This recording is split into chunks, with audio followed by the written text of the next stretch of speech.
Hello, everyone. My name is Brennan Marr. That noise you're hearing is my ventilator. Welcome to my second live stream. So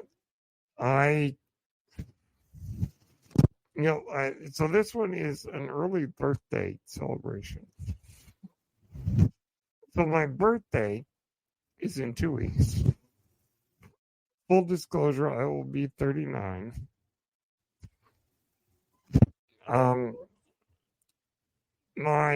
Today is actually, oddly enough, my sister's birthday.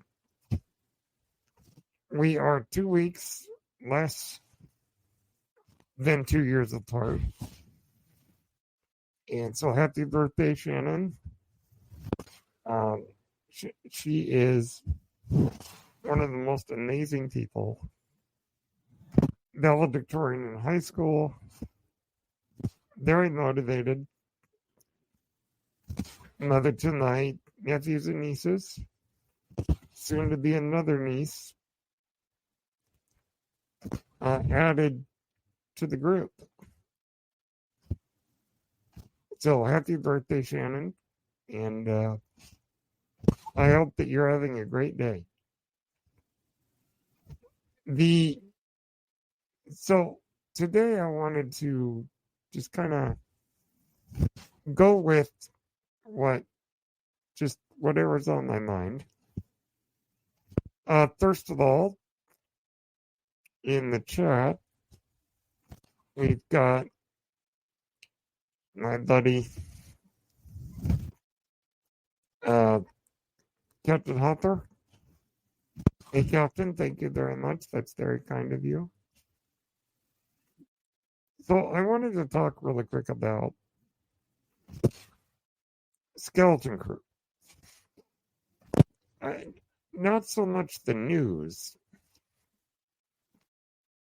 as much as why I'm excited for it.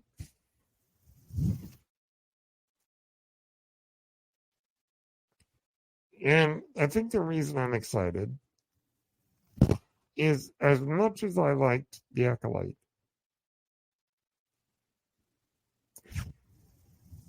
it was pretty heavy. And I think it's time for us to get something maybe a little bit lighter. I think that with The Acolyte and with Andor, these are very heavy shows. And we need, I think, a little bit of a breather because we had The Acolyte and all the other stuff that went with it, the discourse and all that stuff. And then we have Andor Season 2 coming out next year, which I'm very excited for. But Andor is not the easiest show to watch. And neither is The Acolyte. So Skeleton Crew to me seems like the breath of fresh air we've been missing. And I hope that it's going to be just fun and adventurous and lighthearted. A little bit more in the tradition with the original film. And maybe take a break from the heaviness. And I think it is a wise decision to release Skeleton Crew in between these two heavier shows. So I'm excited. I just saw The Goonies for the first time a couple of weeks ago, believe it or not. And I know that that's what they're trying to go for with Skeleton Crew. And I'm all for it. Space pirates and finding a ship crashed in the woods. As our friend Becca Vengeance said, do they have booty traps in there in all their supplies? And if you have seen the Goonies, you know what I'm talking about. Okay, here we got in the chat here. All right. Laser is here. Hey, Laser. Says, I've been looking forward to Skeleton Group for a long time, but I'm a little worried. Yeah, I mean, there's always reason to worry about it not being good. But also there's that economic business worries. The Acolyte was discontinued because it seems it just didn't have enough viewers. And, there's always the scary possibility that Skeleton Crew will not make money either. So there's always the question that is it going to be good?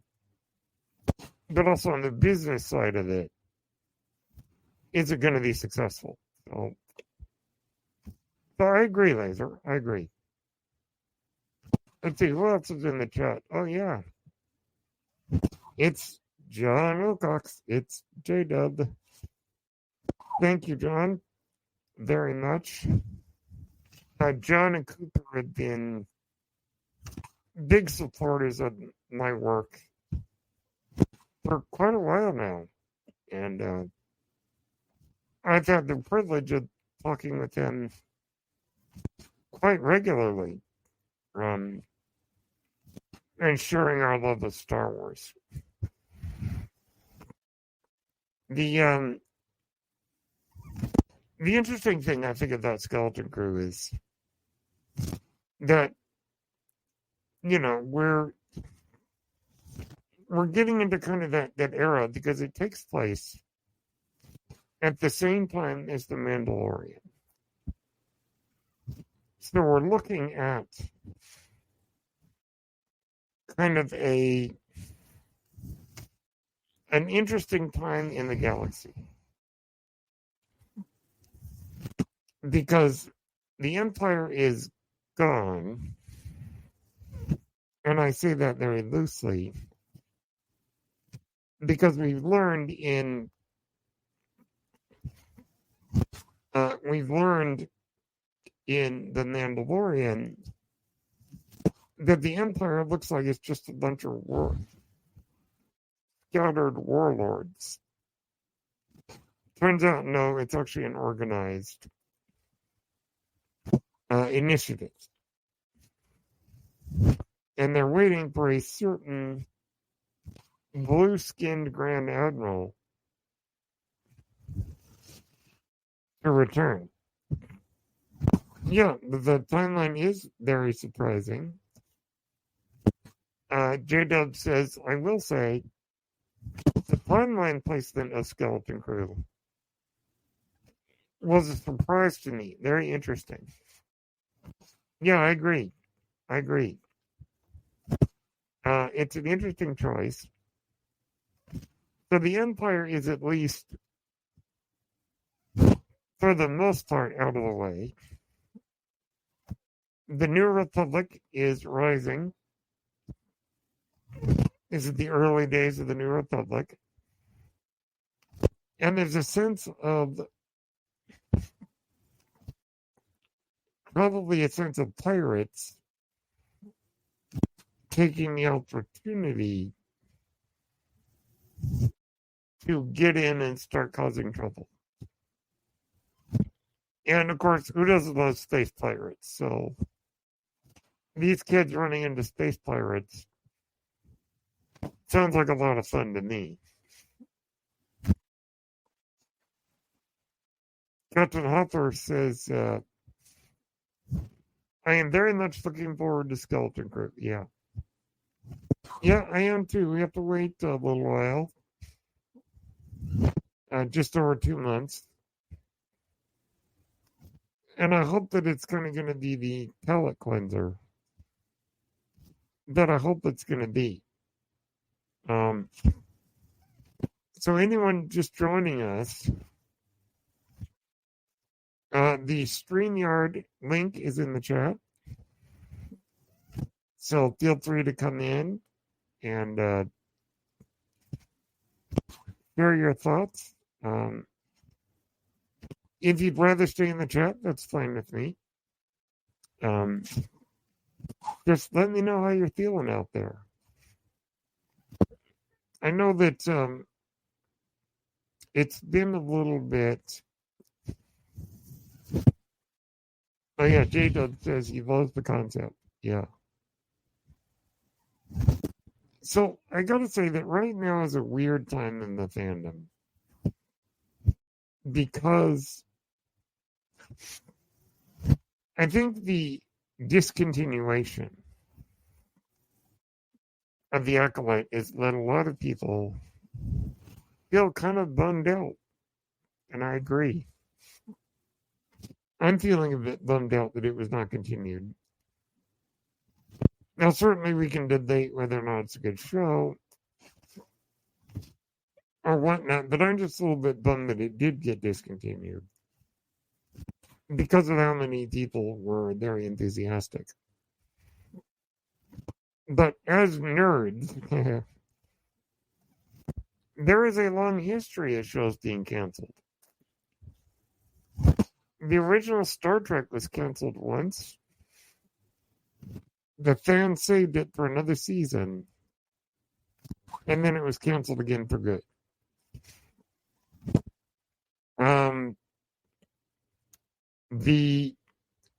Stargate, all 3 Stargate shows were canceled at the end.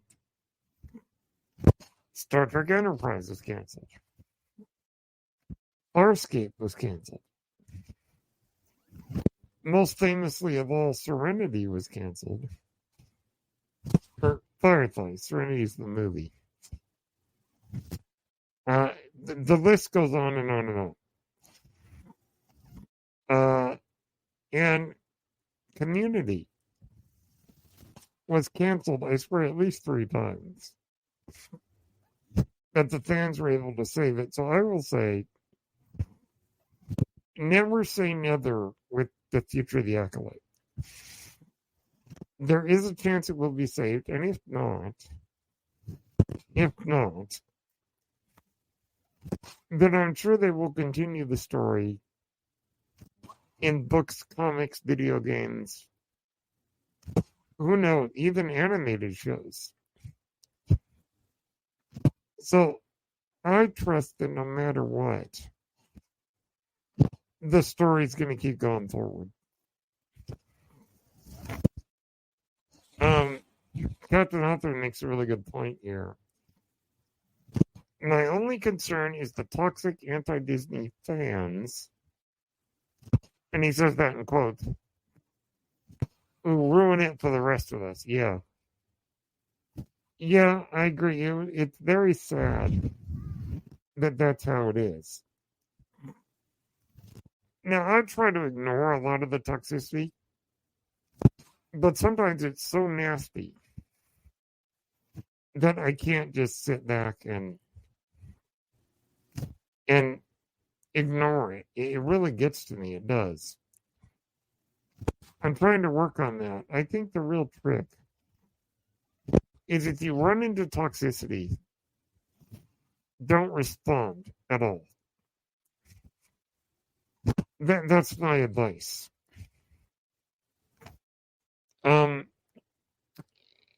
So yeah, I agree with Laserbolt. He says,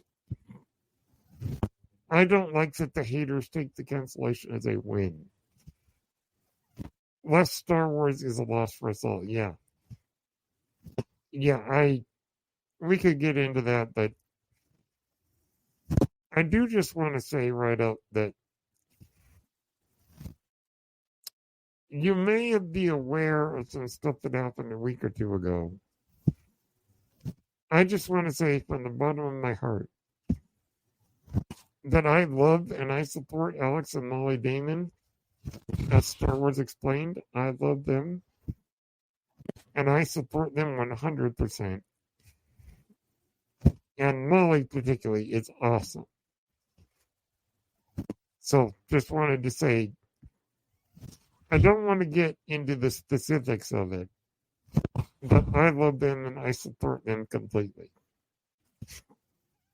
Captain Hoffer says Enterprise was so underrated. I agree. He also says the last season was the best. Yeah, season 4 was amazing. So many great story arcs. Star Trek Enterprise was magnificent. Oh, yep. Captain Author is sharing one of my favorite things. Hashtag 6 seasons and a movie, which is the community hashtag. I've heard rumors that there might be a movie. And I hope it's true because they did get the 6 seasons. By the way, I'm just going to say it. For me, Community is way better than The Big Bang Theory. Particularly when it comes to depicting nerds. Abed Nadir is like my spirit animal. Laser's laughing at Captain Author yet. Laser says Alex and Molly are the best. Yes. Captain Author says hashtag Molly is right. Yes, she is. So J-Dub says you can't stop the haters. I agree. But you can create communities where it's unwelcome. I agree 100% with that. Communities where you can enjoy what you enjoy with no agenda either way. We can't change the bigger community, sadly. Yes, I agree, J-Dub. I agree. That, unfortunately, we can't change it. But what we can do individually is, as J-Dub says, create a safe space where people can enjoy what they want to. I agree. Very well said, J-Dub.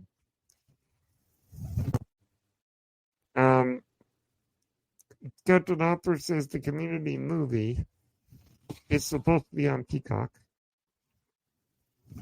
Yeah, I agree, Cat. He's like Big Community, way better than the Big Bang Theory. Yeah, it was really funny. So a couple of weeks ago was GalaxyCon in San Jose, and I went there, and Will Wheaton was there.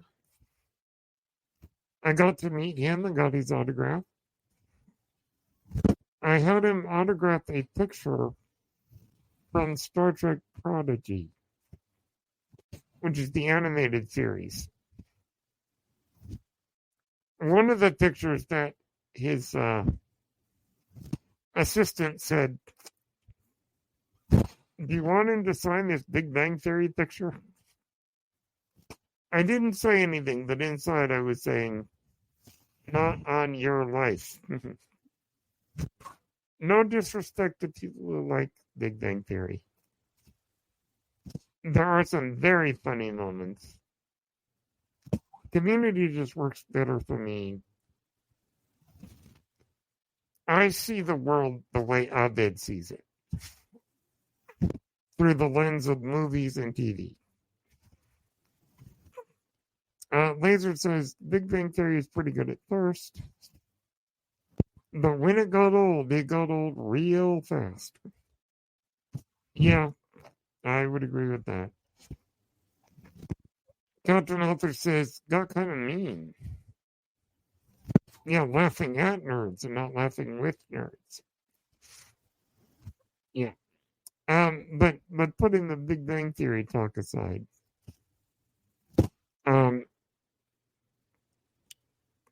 there have been so many shows that have been canceled, in particularly nerd-based films, or shows, I should say. But there's always a chance that they would come back. Also, I just want to take a minute, speaking of Big Bang Theory, to give a my thoughts on the great James Earl Jones, who guest appeared on Big Bang Theory a few times, I think. Or at least one that was really funny, I will agree.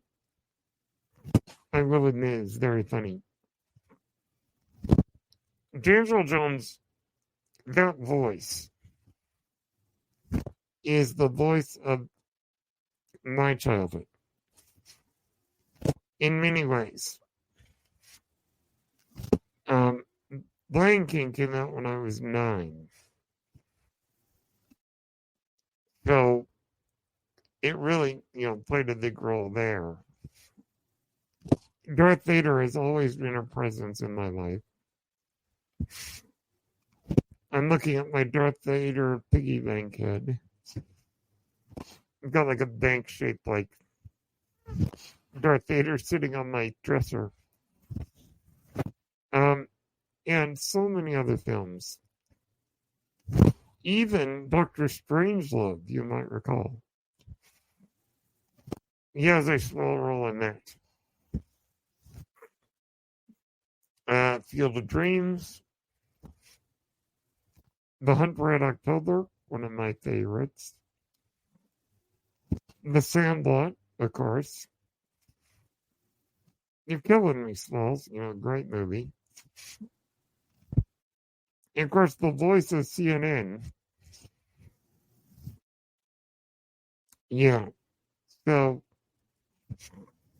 really incredible work. Not only as a voice, but as an actor. Also, his stage performances. Tony winner for The Great White Hope and Fences. I read Fences in college by August Wilson. You may be familiar with the movie starring Denzel.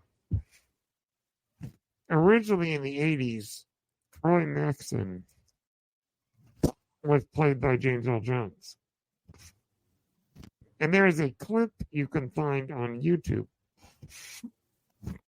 of his performance. And he's absolutely terrifying, by the way. As Troy Maxson, his son, was saying, "Why haven't you ever liked me?" And Troy goes into this kind of rant about, "I don't have to like you." James Earl Jones plays it magnificently. So he's so many great stage and screen performances. And the world is sad to have him gone. He was 93, I believe. So it's sad, yes, but that is a life well lived. Let's see. Captain Hopper says he radiated positivity in every interview I watched. Yeah, he sure did. He loved his work. He loved Star Wars. He loved being in pop culture. Laser, interesting, Laser. So Laser Little Video says he's a local legend around my town. He got his stage debut at our local theater. Wow, that's really neat, Laser. You imagine what it would have been like to see this young, stuttering kid from Mississippi come to dominate the stage. I mean, one of the roles that really made him well known was Shakespeare in the Park in New York City. He did Othello, and he played Othello. With, I think, Christopher Plummer as Iago, and Kelsey Grammer as Cassio. But James Earl just completely dominated the scene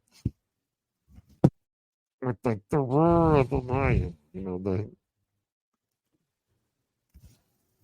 I don't know why Katy Perry's song is coming to mind. And you're gonna hear me roar, in Eye of the Tiger or whatever. No, Eye of the Tiger is another song, but you know what I mean. Yeah. Captain Arthur says he was mighty in Field of Dreams. Yep.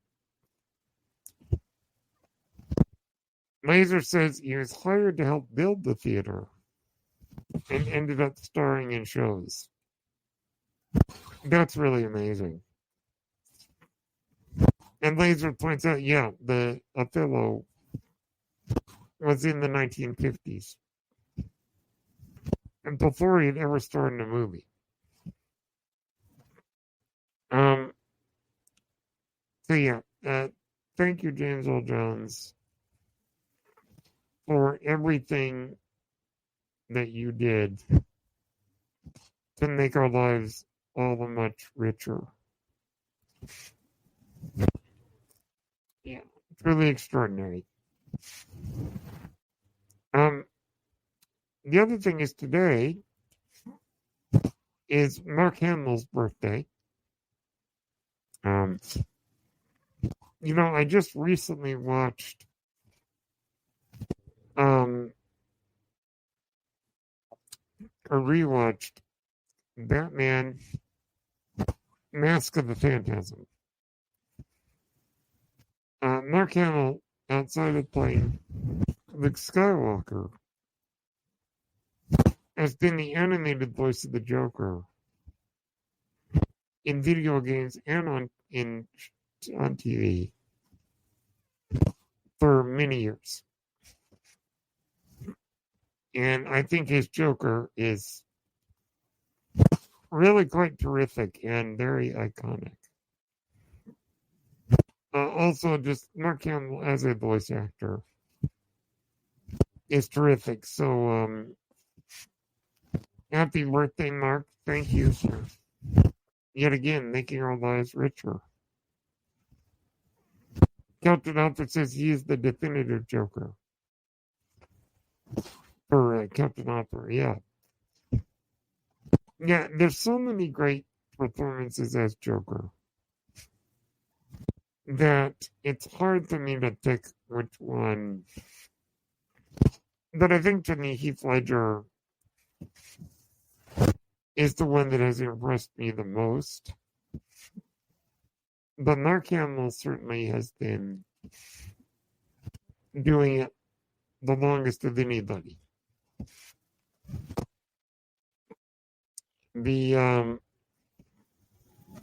It's pretty extraordinary how many different ways you can do the Joker. Laser says he really loves his Joker gig, and it shows. Yeah, he's really, really into it. So happy birthday, Mark. Now, to go on a slight non-Star Wars tangent, we got the Joker sequel coming up. Folie à Deux. Now, I saw the first film in theater. I thought it was pretty good, but I don't think I'd ever want to watch it again because it was creepy and kind of terrifying. The sequel, I'm not sure. I'm not really sure. I don't know if I will go see the sequel in theater. I might, but I'm not entirely convinced that this is going to work. It's not a musical per se, but it is got musical numbers.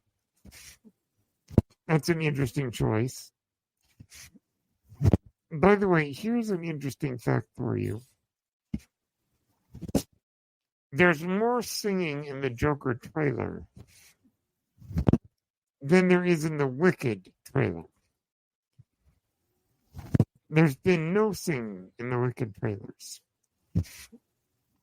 I don't think I'm particularly interested in the Wicked film. Oddly enough, it comes out the same day as Gladiator 2. So I don't know what's going to happen.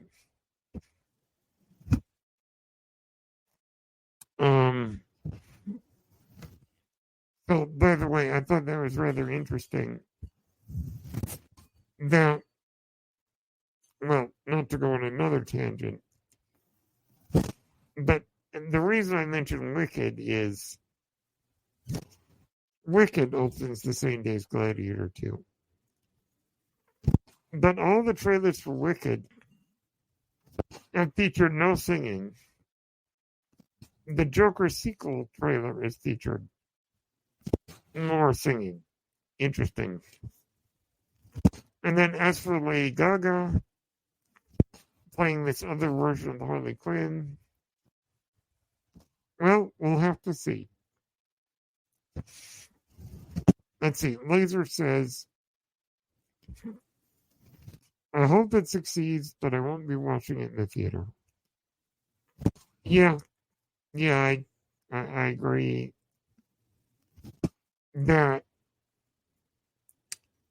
Joker, probably not going to see it in the theater. Now, I don't care too much anymore about Rotten Tomatoes or Metacritic or any of that. I know that the first Joker film got meh reviews. So if this one gets meh reviews, it doesn't bother me because it's a film that's meant to be challenging. So the odds of it getting mixed reviews are high. Let's see.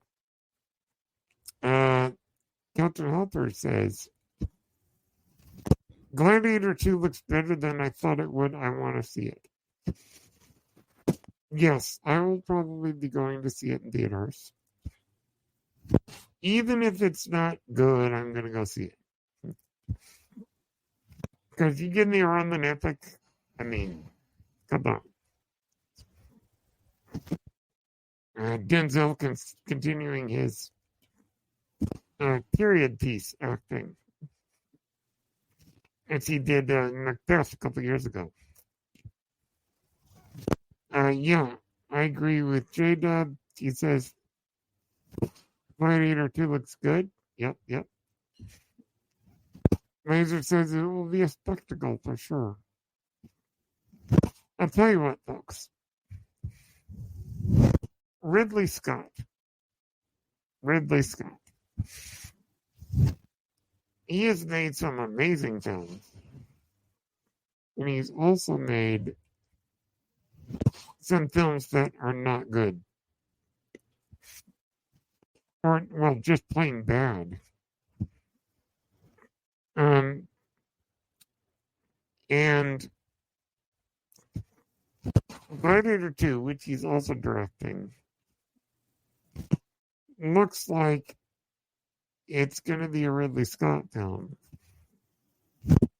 In the sense that, like all of his movies, it's going to look good.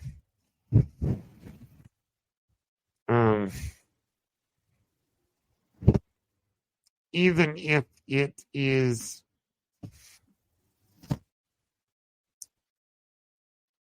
not a good film overall.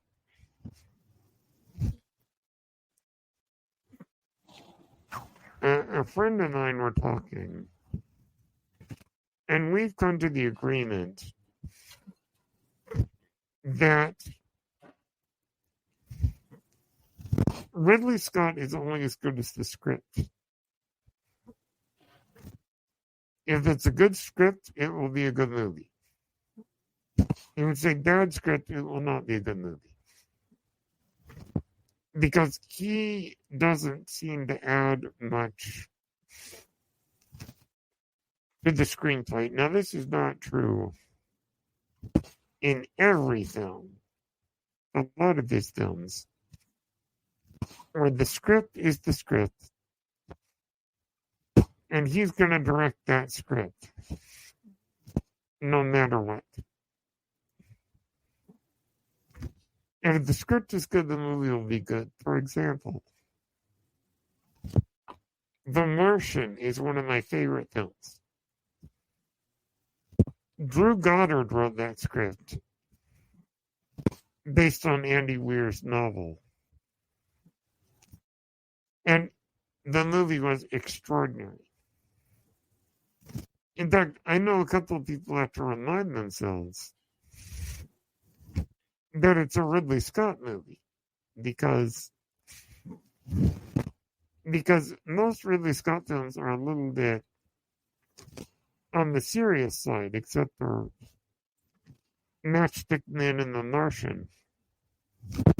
And The Martian is very funny, though I will argue with the Golden Globes that The Martian isn't a comedy, or at least shouldn't have been competing in the best comedy or musical category. But it is very funny.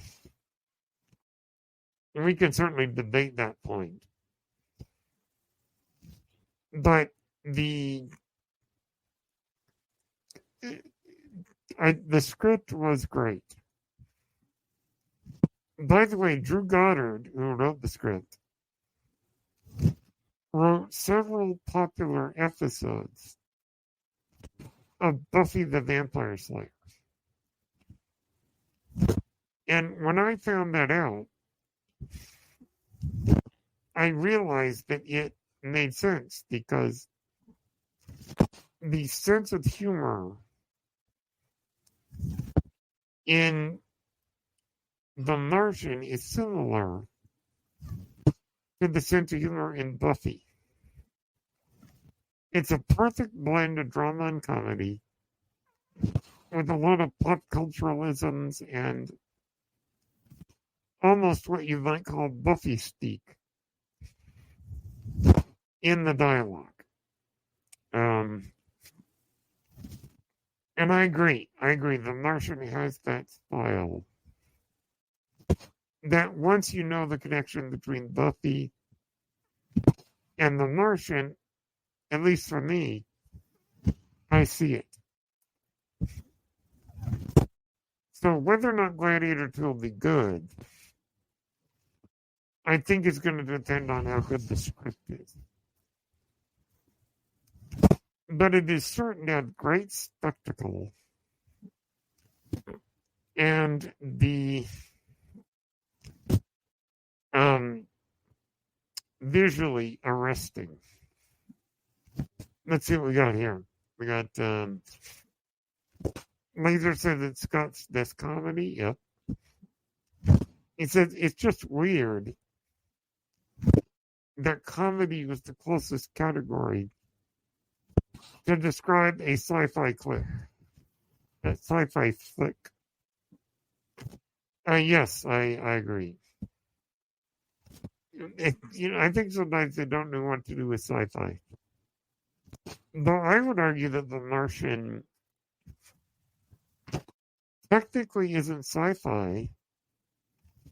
The only thing sci-fi about it is that we haven't done it yet.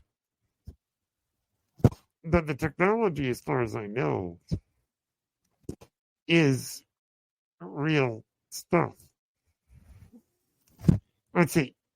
Laser also says Alien and The Martian, chef's kiss. Yeah, Alien is also one of my favorite films.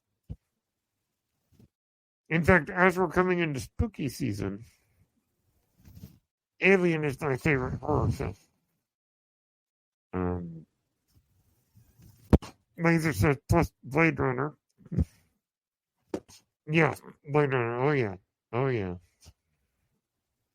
Blade Runner. Now, oh boy, we're going to be reviewing that on Random Track um, in November, and we'll be doing the final cut.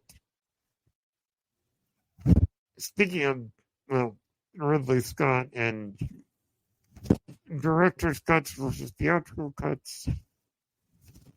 Yeah, we'll be doing the final cut in November. Which I think the final cut is where the movie is at its most brilliant. But regardless, I think Blade Runner is brilliant no matter how you slice it. But I do like what they put back in with the final cut. I don't have much love for studio executives because I find that more often than not, the alterations that they ask for only make the movie worse or are not good for the movie. I am very much of the opinion that the director, I want to see the director's movie. Even if it's not good, I want to see their vision. It's interesting to me that we mentioned Blade Runner and Alien and The Martian, Ridley Scott. Ridley Scott saw Star Wars, and one of the things he liked about it was that everything looked dirty and beat up and old. So we get to Alien 2 years after Star Wars. I think the phrase that Ridley used was space truckers. So it's dirty and grungy on the spaceship. Just a little influence that Star Wars had on the visual language of science fiction. Particularly when it comes to the look of the worlds, the buildings, the clothes, the spaceships. It all looks used. And that's one thing we like about Star Wars for sure. Well, let's see. I'm waiting to see if anybody wants to hop in and say hello. If you don't want to, you're welcome to be in the chat and share your thoughts. I am very interested in speaking of future content in Star Wars, we got the Mandalorian Grogu movie, which is filming right now, and I tell you, I'm glad to hear that it's actually filming because there have been some films announced that are not happening, or at least not happened yet. Now, I'm talking about the ones officially announced by Lucasfilm, not the ones, quote-unquote, announced by Variety, Deadline, Screen Rant, those guys. But directly from Lucasfilm, there have been a few movie announcements. But I am so very happy to hear that Mando Grogu is filming because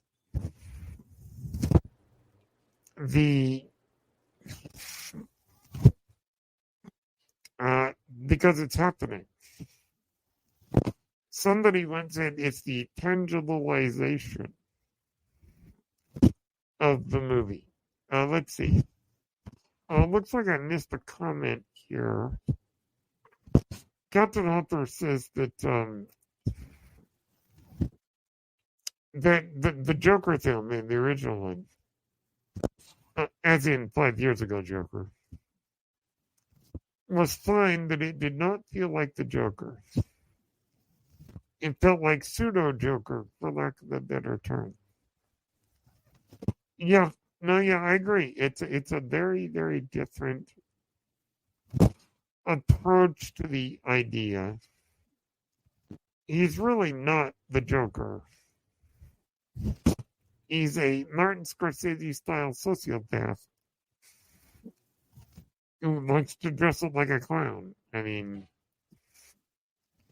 yeah. Let's see. We also got comment from Kat. Kat says Alien was great, but I love Alien so much. One of my favorite Cameron flicks.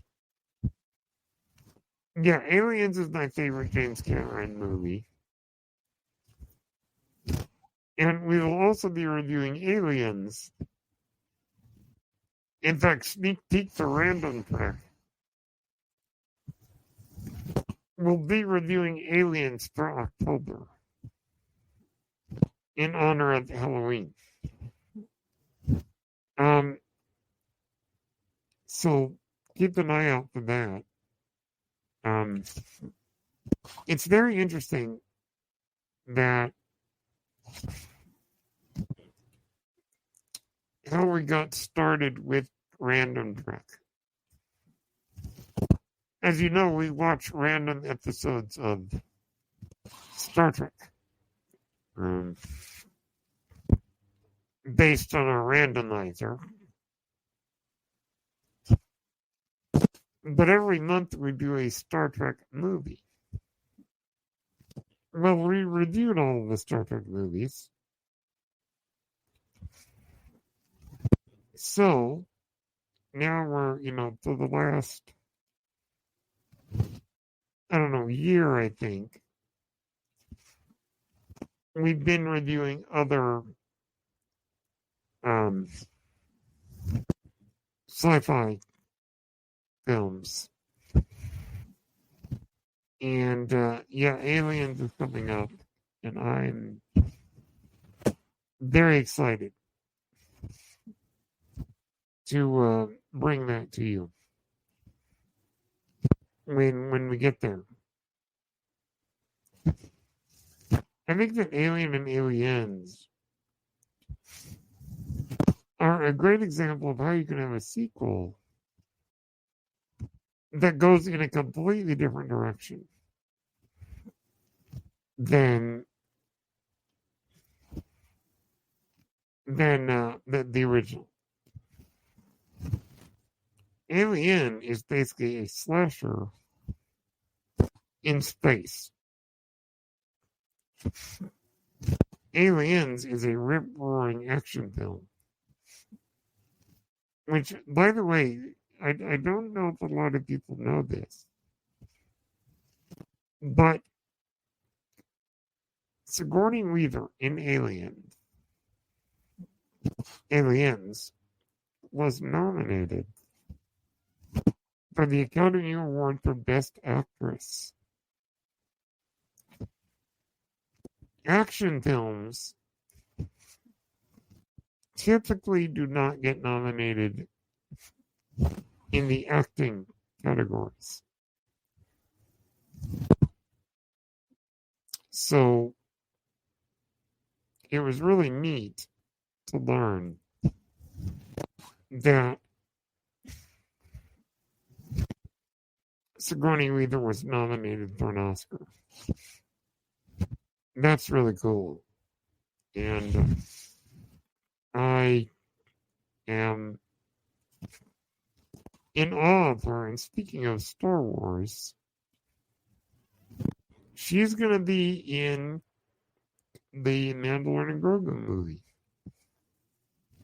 And she said it herself. So it's not a rumor. It's straight from her. The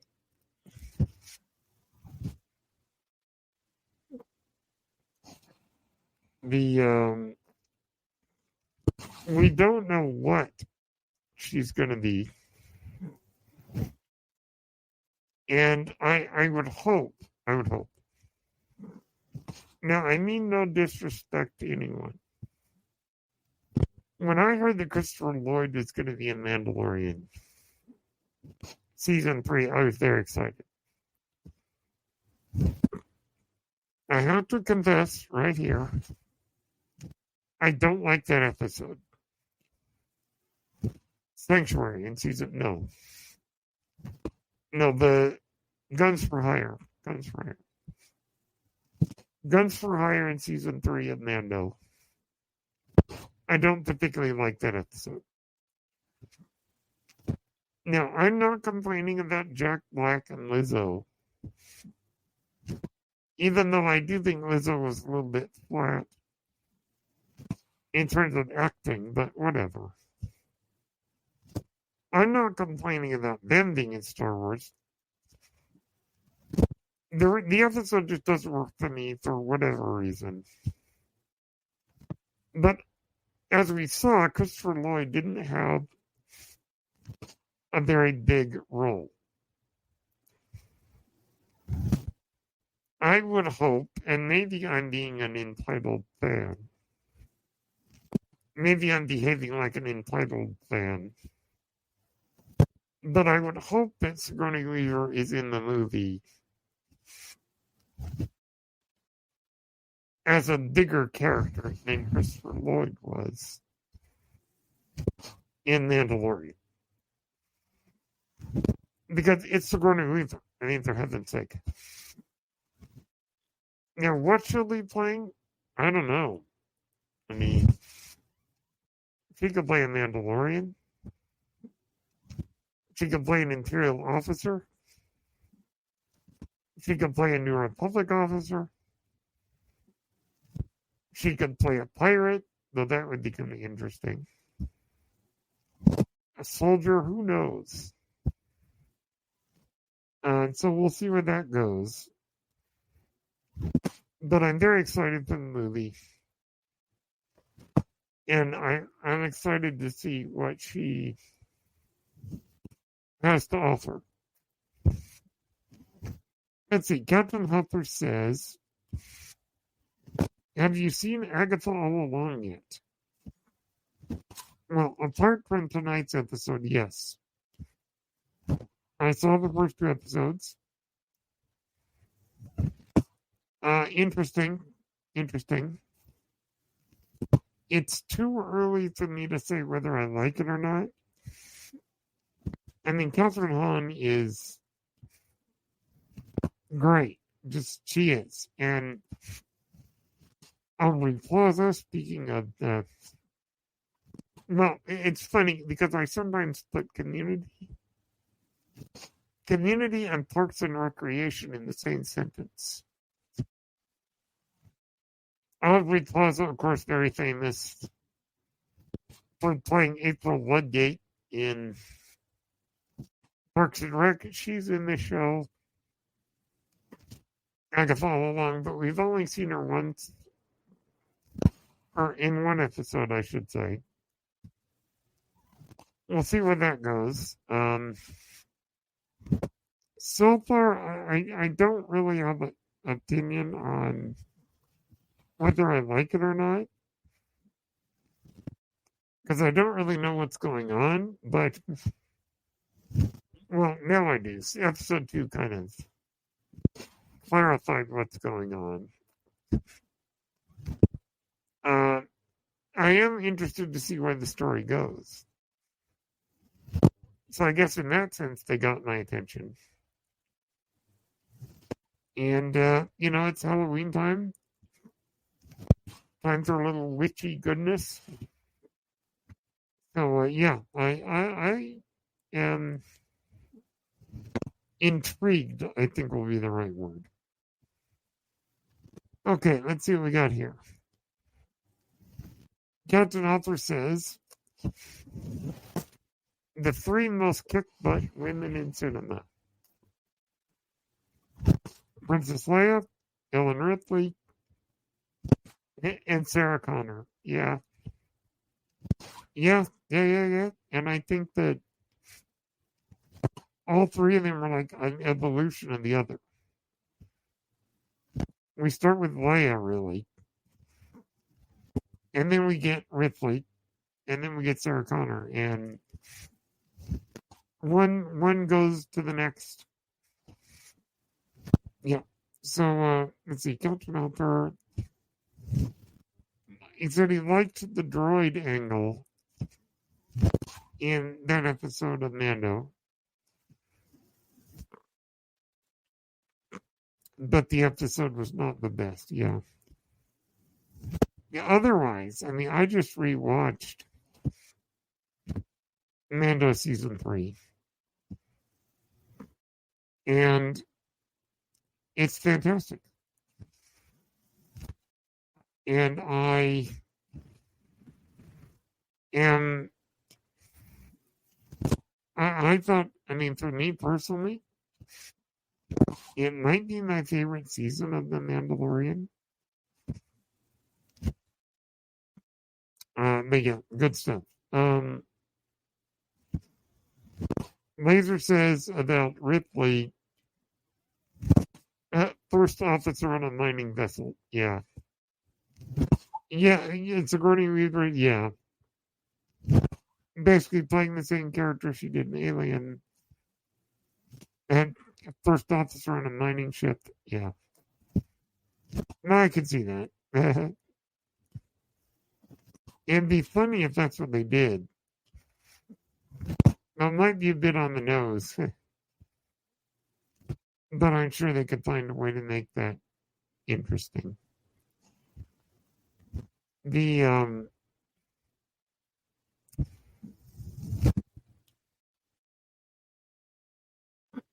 yeah, we'll see. We'll see, but I am fascinated by the fact that she's going to be in the movie. And I am very excited to see where it goes.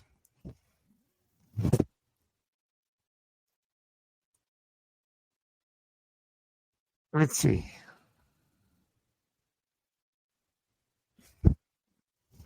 What else is going on? Well, we haven't heard. Oh, yeah. Yep. Captain Arthur says, speaking of Sigourney Weaver, she was iconic in Galaxy Quest. Yeah. Yes, Tiny River. Yep, she was great. And repeating the computer and all that stuff. Yeah, and great stuff. Now, as far as the Star Wars movies coming up, it looks like the first Rey Skywalker's Jedi Order. It looks like it's going to happen. As I said, I'm going to wait till it starts filming. And then I'll get excited because then I know that it's coming. My hope is that now that they've started filming Mandalorian, that this will propel them, or this will get the ball rolling, so that they can start making these other movies too. But it looks like the Rey Skywalker movie will happen, at least I hope. And I'm excited for that because I mean I love Daisy Ridley, and I'd love to see where this goes. So hopefully, now that Mando and Grogu is underway, they can start moving with the other films. Captain Arthur says he loves Sigourney Weaver in Ghostbusters. Yes, absolutely. Laser says, wow, it took me a while to realize it was her in Galaxy Quest. Yeah, it's true. She's with the blonde hair and all that stuff. Not as easily recognizable. Captain Hopper says, I hope the Ray film happens, but I don't want it to be a saga film. Yes, it does make sense that the, I don't think it's going to be episode 10. And yeah, will it have a sequel? I don't know. I think it would be fun to just have this one film that tells this one story so that other films can come in and just tell individual stories. Now, what I really hope, and I think a lot of fans hope this, is that John Boyega returns to play Finn as one of the students of Rey, or maybe he's now a master.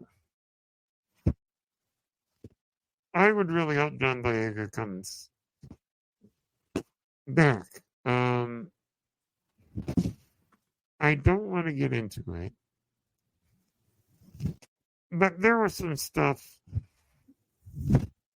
that I guess he was not happy about after the sequel trilogy ended. I hope that they've been able to patch things up and maybe convince him to return. So, now the Captain Author says, I hope Finn is in the movie as a Padawan. He had so much more potential than he was allowed in the sequels. Yeah, I hope he returns and gets to play a major role. I actually liked him in the sequels. I think Finn was a great character in the sequels. For me, it worked, all the stuff that they did with him. But it didn't work for everyone. And didn't work for, and it didn't work for John Boyega. So I would hope that whatever they give him to do, if he were to come back, that he would be satisfied with, so that he could come back. Captain Arthur says, some of the dark fandom was not so cool to Boyega. Yeah, there were some people who treated him pretty bad. It was bad. And the lady who plays Rose, I loved Rose. Yeah. I agree, Cap. I love Rose, Tico. And Kelly Marie Tran is awesome.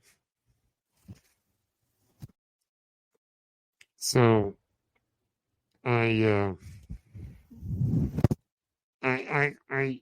don't think we can do anything to stop the toxic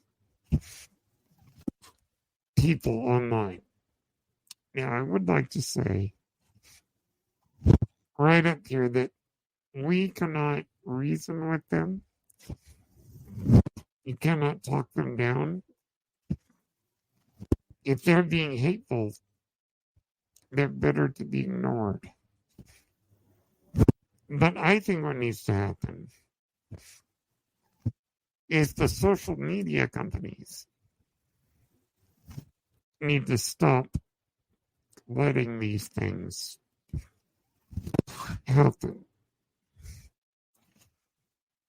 I don't know what's going on at these social media sites, but the bigwigs need to do a better job of making sure that hate speech is not allowed to be posted. I think it's really up to them more than anything else. They need to change the way they do things so that we can stop, so that hate speech stops getting through. Let's see. Captain Arthur says, yeah, she is awesome. Talking about Rose. Wish she had more to do in The Rise of Skywalker.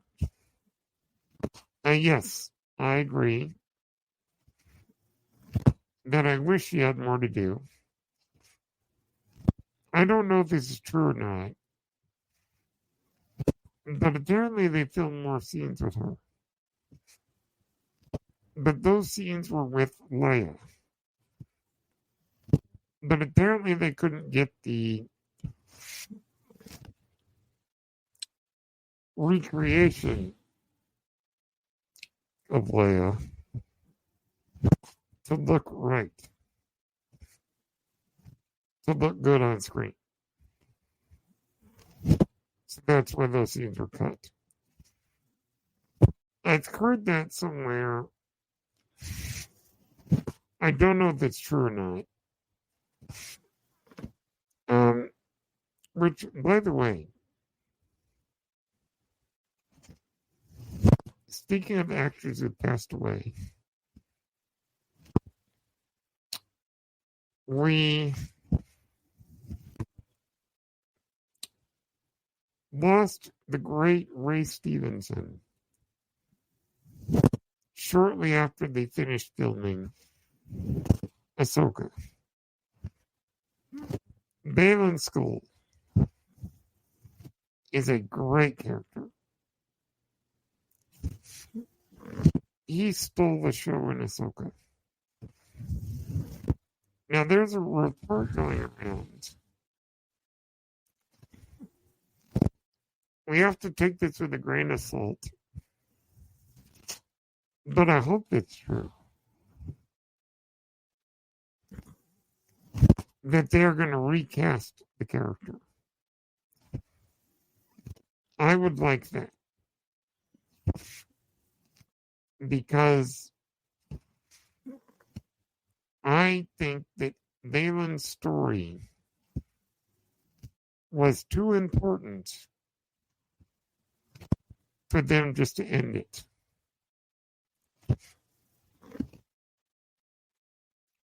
Because the actor died. I wouldn't want them to just end it. I wouldn't want them to CGI it. That would be kind of ridiculous to do the deep fake thing again. So I think recasting makes the most sense.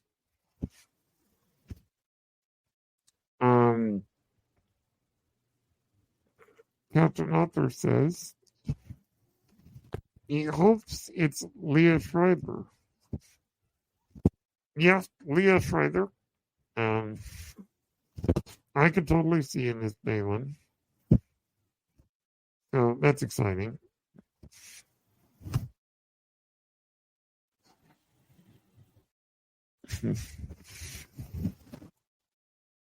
Yeah. Liev, it's Liev, I think. So yeah, no, I think that would be a really good choice to do that. Pardon me for just a second.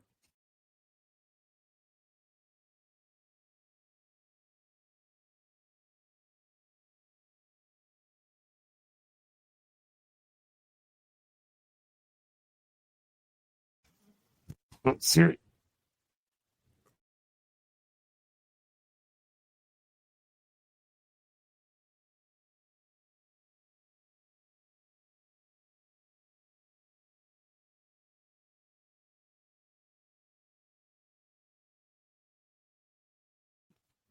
folks, I'm trying to get my phone to work here. But yeah, no, I think that recasting makes the most sense. Yeah, so that's yeah, I hope that they're gonna do that. So Captain Author is asking, will we get season 2 of Ahsoka for sure before the movie? Um, wow, that's a good question. So we are going to get, uh, or at least they announced it at. Well, which movie I think is the question. Because if you're talking about The Mandalorian, or are you talking about Dave Filoni's end of the Mandoverse movie? Regardless, I think we're going to get season 2 of Ahsoka before the Mandoverse movie. But I don't think we're going to get season 2 before the Mandalorian movie. If that makes sense. I don't know. We'll see.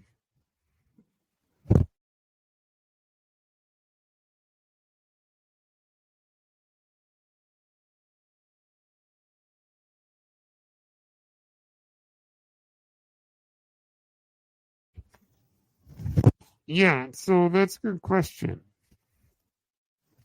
Um, by the way, I just rewatched the Ahsoka show, and I had forgotten how good it was. I really like the fantasy vibe to Ahsoka. It's very Lord of the Rings.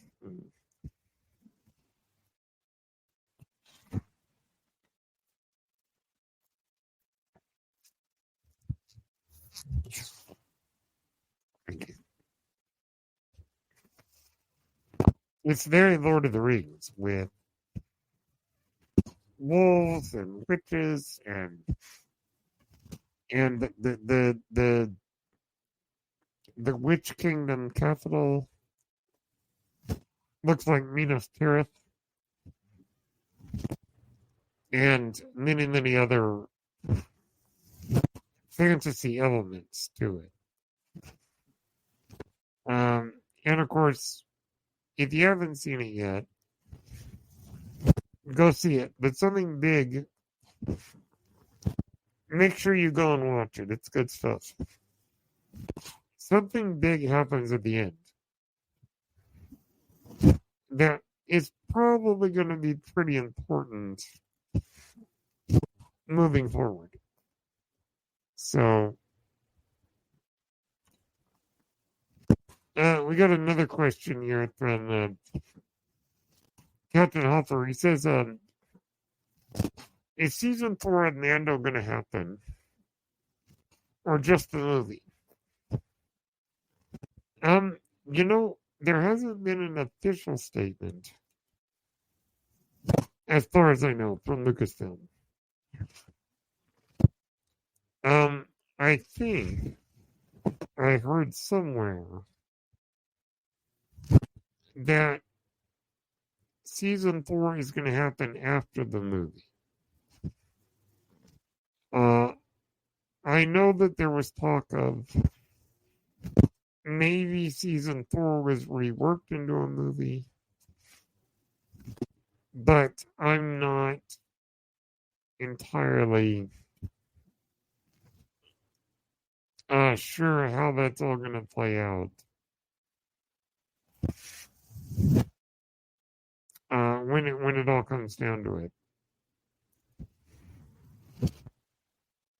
The so there's still a lot of questions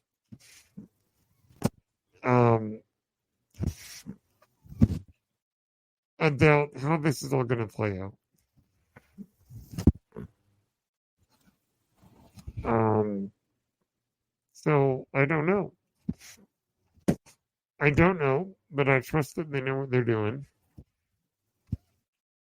and we'll see what happens.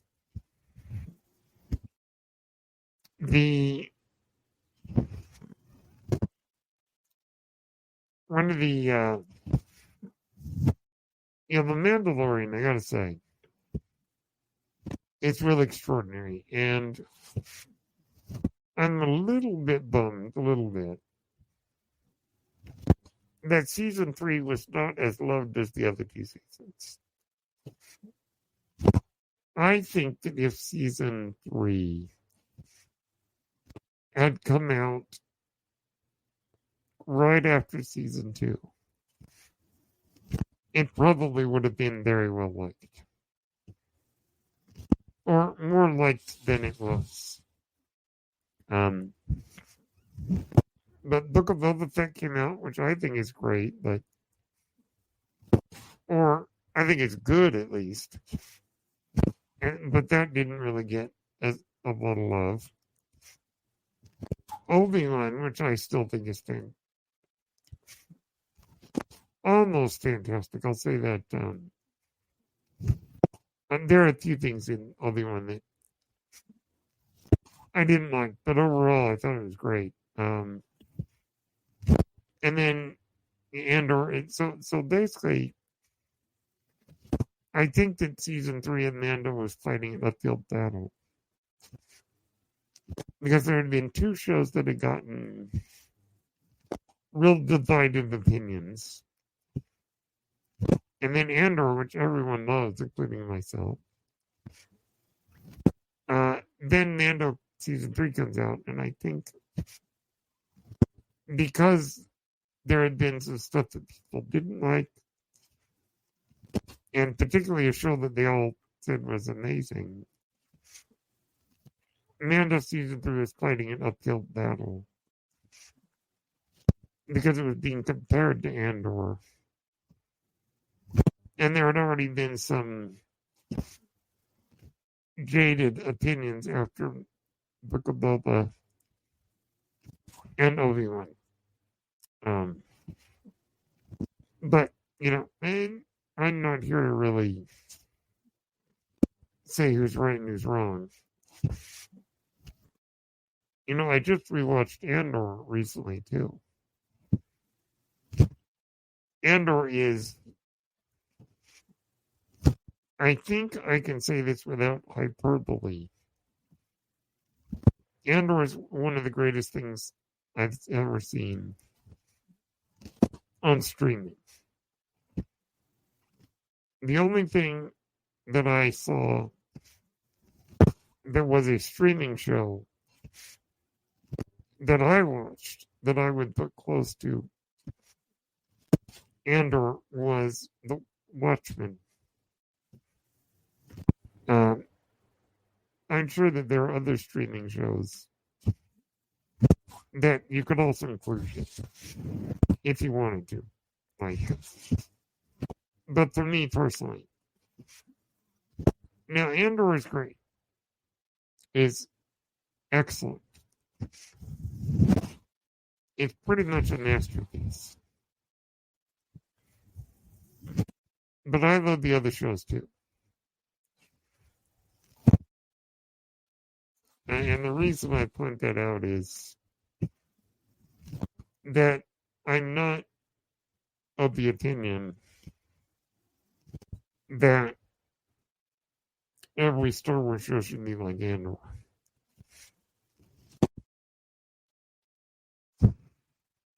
Because that would be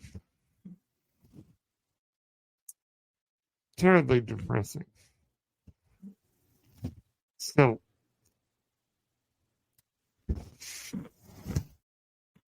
just throwing that out there.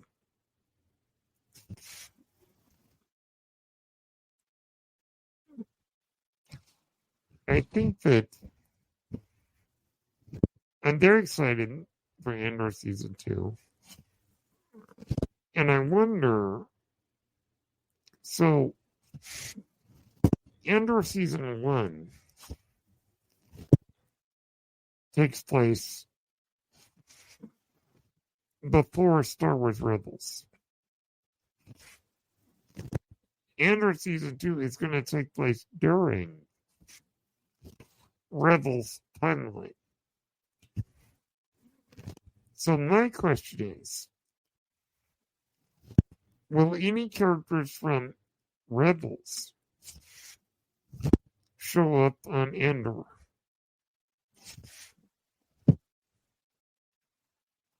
And I think that I know that Andor season 1 didn't have a lot of crossover. Mon Mothma and Saw Gerrera were there. Yularen was there. But in terms of crossing over directly with other Star Wars, Andor stayed away from it.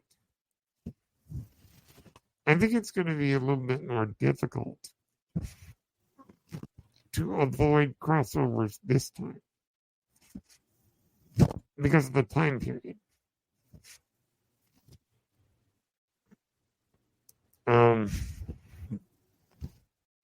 But I think if anyone from Rebels shows up, I think Hera is a likely candidate. Mary Elizabeth Winstead could return as live action Hera. Maybe a couple other like minor characters from Rebels, maybe some of the major characters. But I don't think there's going to be a lot of appearances, but there definitely will, and they said this, be appearances of Rogue One characters. Probably General Draven, Captain Merrick, or General Merrick, the mustachioed X-Wing pilot, and a few others that we saw in Rogue One will probably appear. So it should be interesting. Now, one thing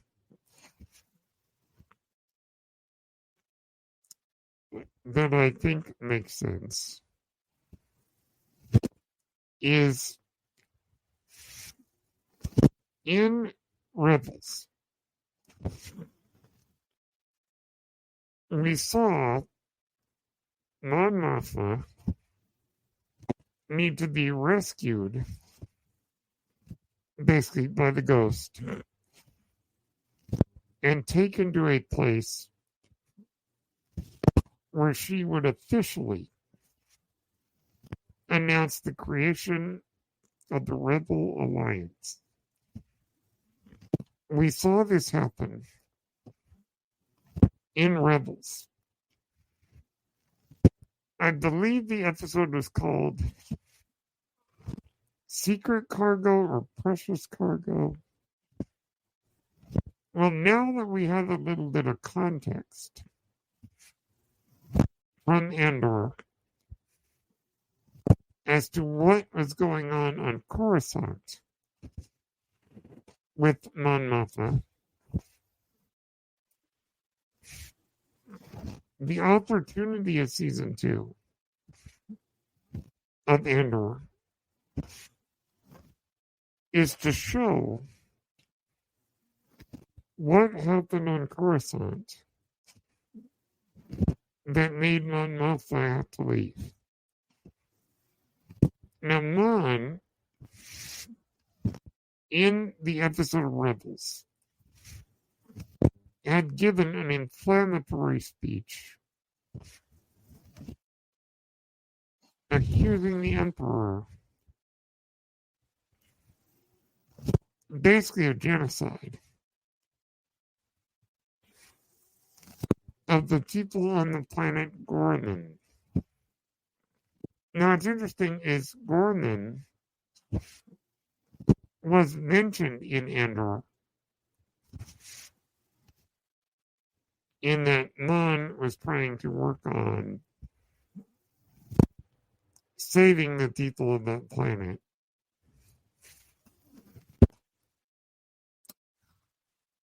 So basically, at some point, the Emperor is going to massacre a bunch of the people in Gorman.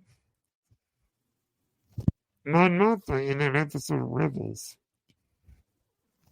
gives this big speech against Palpatine. As a result, she has to leave Coruscant.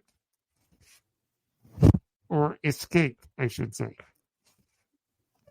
While the Empire is hunting her. So, the opportunity in Andor Season 2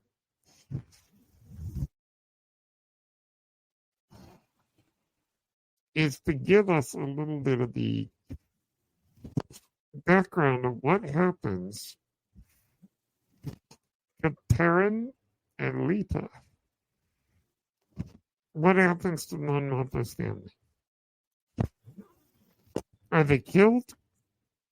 Or do they choose the Empire? But maybe we're going to see Mon giving this speech in the Senate and then having to flee. And that's our tie-in to Rebels. Because, like I said, Andor Season 2 and Rebels take place at the same time. Let's see. Captain Adler says, Andor Season 2 may be my most anticipated Star Wars show right now. Season 1 was so good, and the sets and the score were epic. Yeah, absolutely they were. Absolutely. Captain Adler, I was talking about the crossover between the two. He hadn't thought of that. That's interesting. And Captain Adler speaks for all of us when he says, I don't trust her husband. Perrin is, yeah, he's a shady fellow. Maybe he'll turn around, but I doubt it. And he seems more interested in living the high life than anything else. And then Lita, oh boy. They left us on a cliffhanger with that one. With the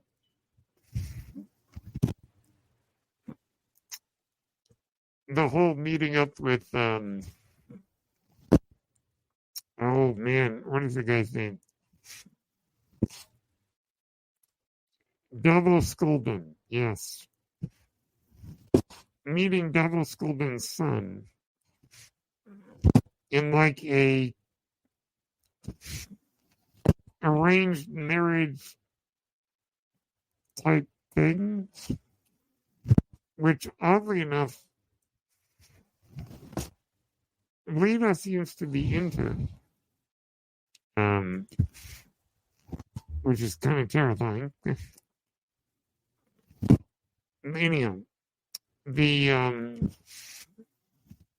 we'll see where that goes.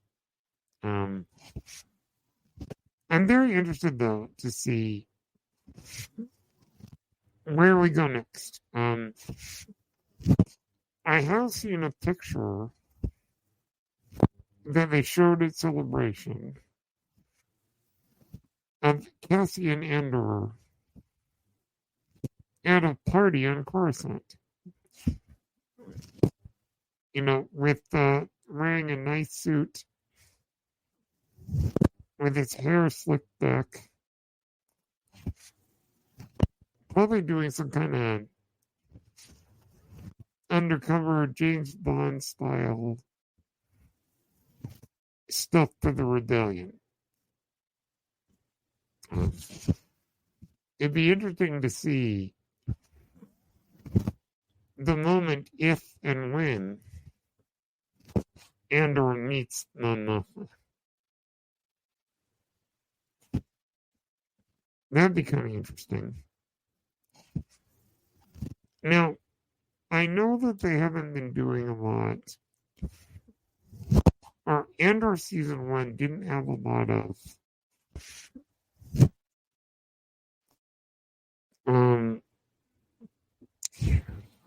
crossover with the other shows.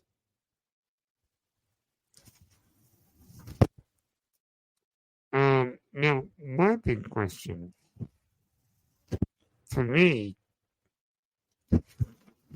is Emperor Palpatine going to appear? Can you imagine how chilling it would be to have Mon Mothma meet with Palpatine?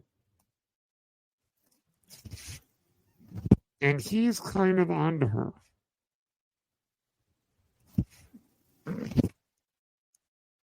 Wouldn't that be something?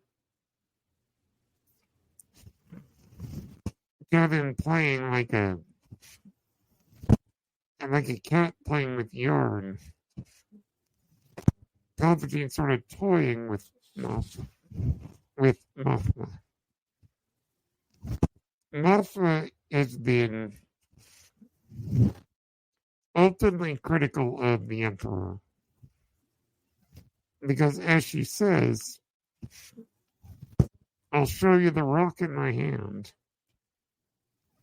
and you won't notice the knife in your throat. Basically, Mothma is a distraction, then people won't see that she's got something more devious going on. It would be very interesting to have Ian McDiarmid return again as Palpatine and have this meeting between the two of them where we are on the edge of our seats. I don't know if they will, but it would be kind of interesting. Captain Arthur says, I'd love to see that. Yeah, so that's rather interesting. And I don't know. I don't want to set myself up for disappointment if I don't see those things. But I trust that the showrunners know what they're doing. Now, I had a thought about Luthen Rail, our favorite monologuing pessimist. Luthen is very pessimistic and nihilistic. I mean, not really, but he kind of is. But it's interesting to me, is Luthen Rail going to die in season 2?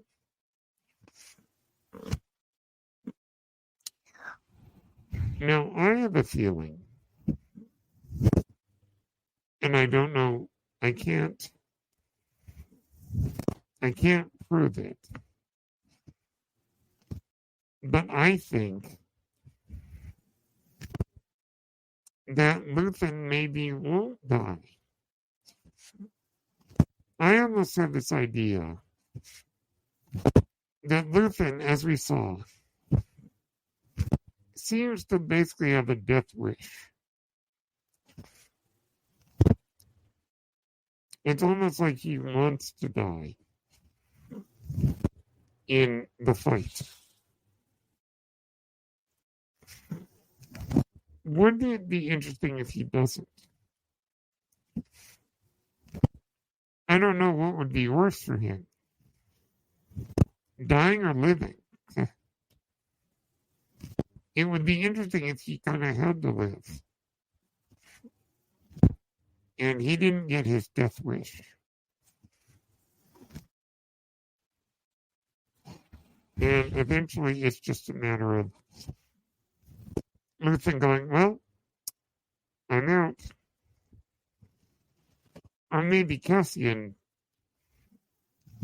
basically talking sense into him and saying, hey man, I know you want to die, but how about you live? I don't know. I do not know what's going to happen there. I would almost want Luthen to live just so he could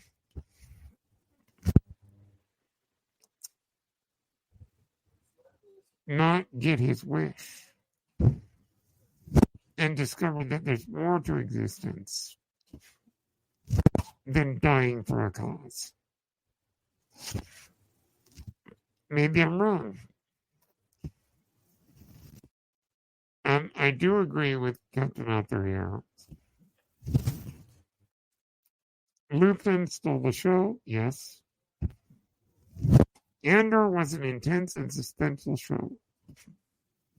Oh my, I remember watching the final episode. Daughters of Therex. Great episode. I was on the edge of my seat. I mean, obviously, literally, I can't be on the edge of my seat. But I was, like, terrified that somebody was going to die horribly. I was afraid that Bix was going to die. Or that Vel and what's Vel's girlfriend's name? Cinta, yes. I was afraid that Vel and Cinta were going to die. I was afraid that Brasso was going to die. By the way, don't we all love Brasso?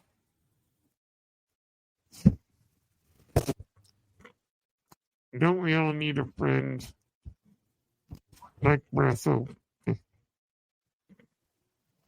Oh, Captain Arthur was worried about D2 Emo, yeah. Notice, by the way, when the Imperial officer tried to knock over B2 Emo, that's when the crowd attacked. Yes, because we love B2 that much.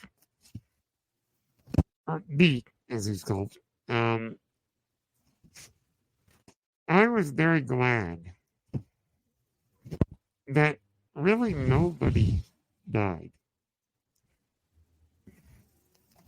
I mean, yes, Martha did, but she really gave the Empire what for, even in death. Even in death, she gave them what for. All right, folks, we have our first guests on the show. So first of all, we'll bring her in. Very good friend of mine.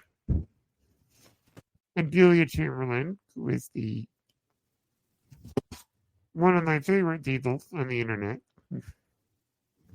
and a great part of the Let's Get Ready network, as well as Passion Fruit.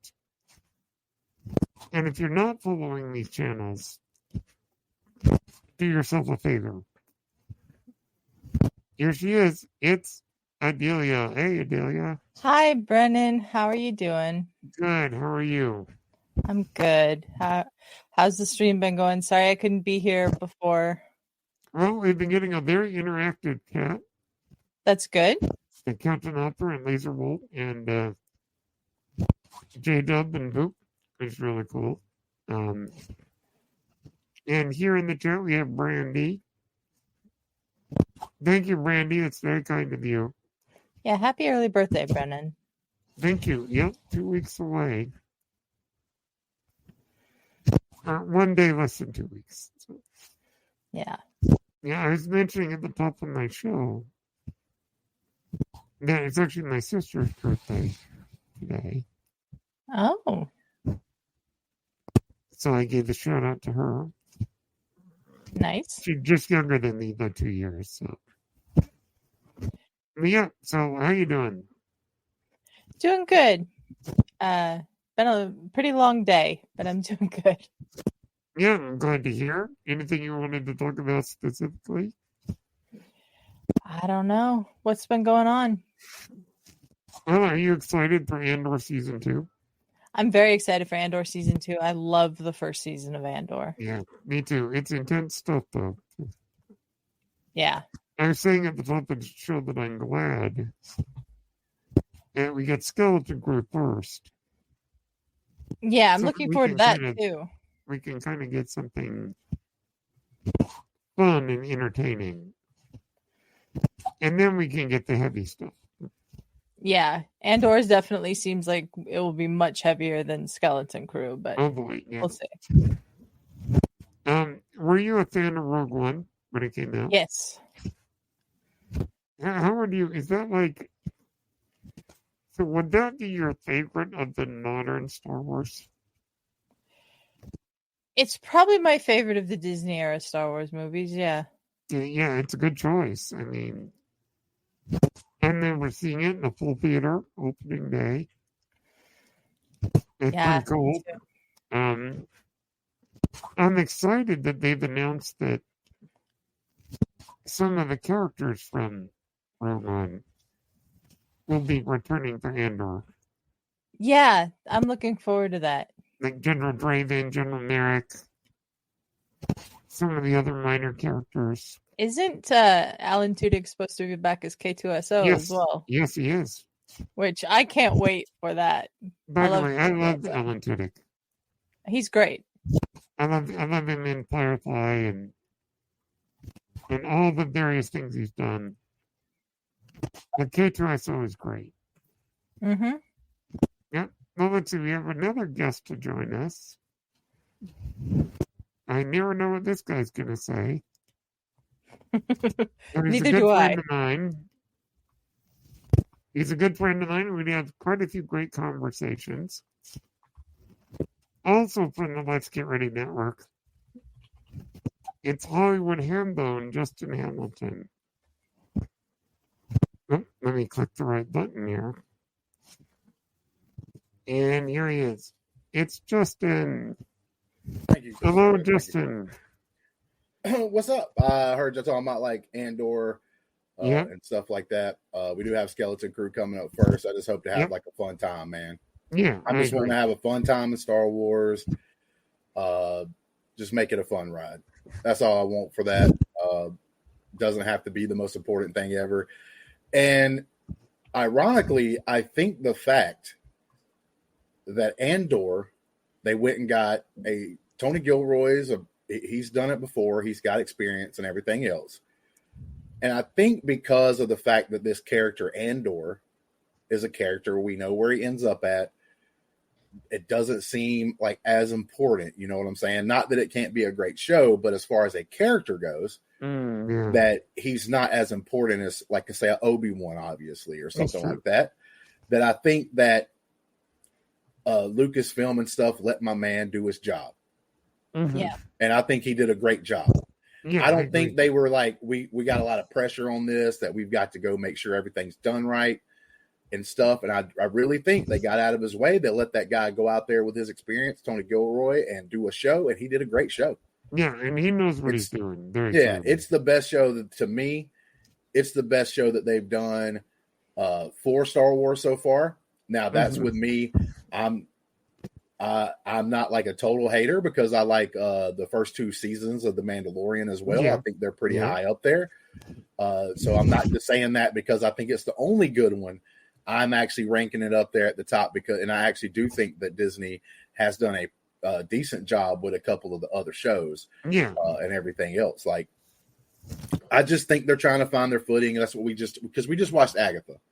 Yeah. And my thing with Disney Plus is I really do think that they don't know how to make shows yet. They jumped into something that they wasn't used to doing as like an actual studio. It's a fairly new playing field. Exactly. And I think because of that, we're seeing the growing pains. And I do think that they will approve, but it's going to take some time. You know, I remember when Max back in the day was making stuff that may not be the greatest and everything else, but then they started putting out banger after banger. They did like The Sopranos and then The Wire, and then they just started hitting up on it. Watchmen is So my favorite thing they've done. You can't beat sometimes experience. Sometimes you hit that magic button and you get someone new that comes in and they can do the magic and do the thing. But we'll see. Star Wars does need a win. We need a win. Yeah. Okay, I'm going to be honest with you. And I think Skeleton Crew has a chance, so I hope it does its thing. Yeah.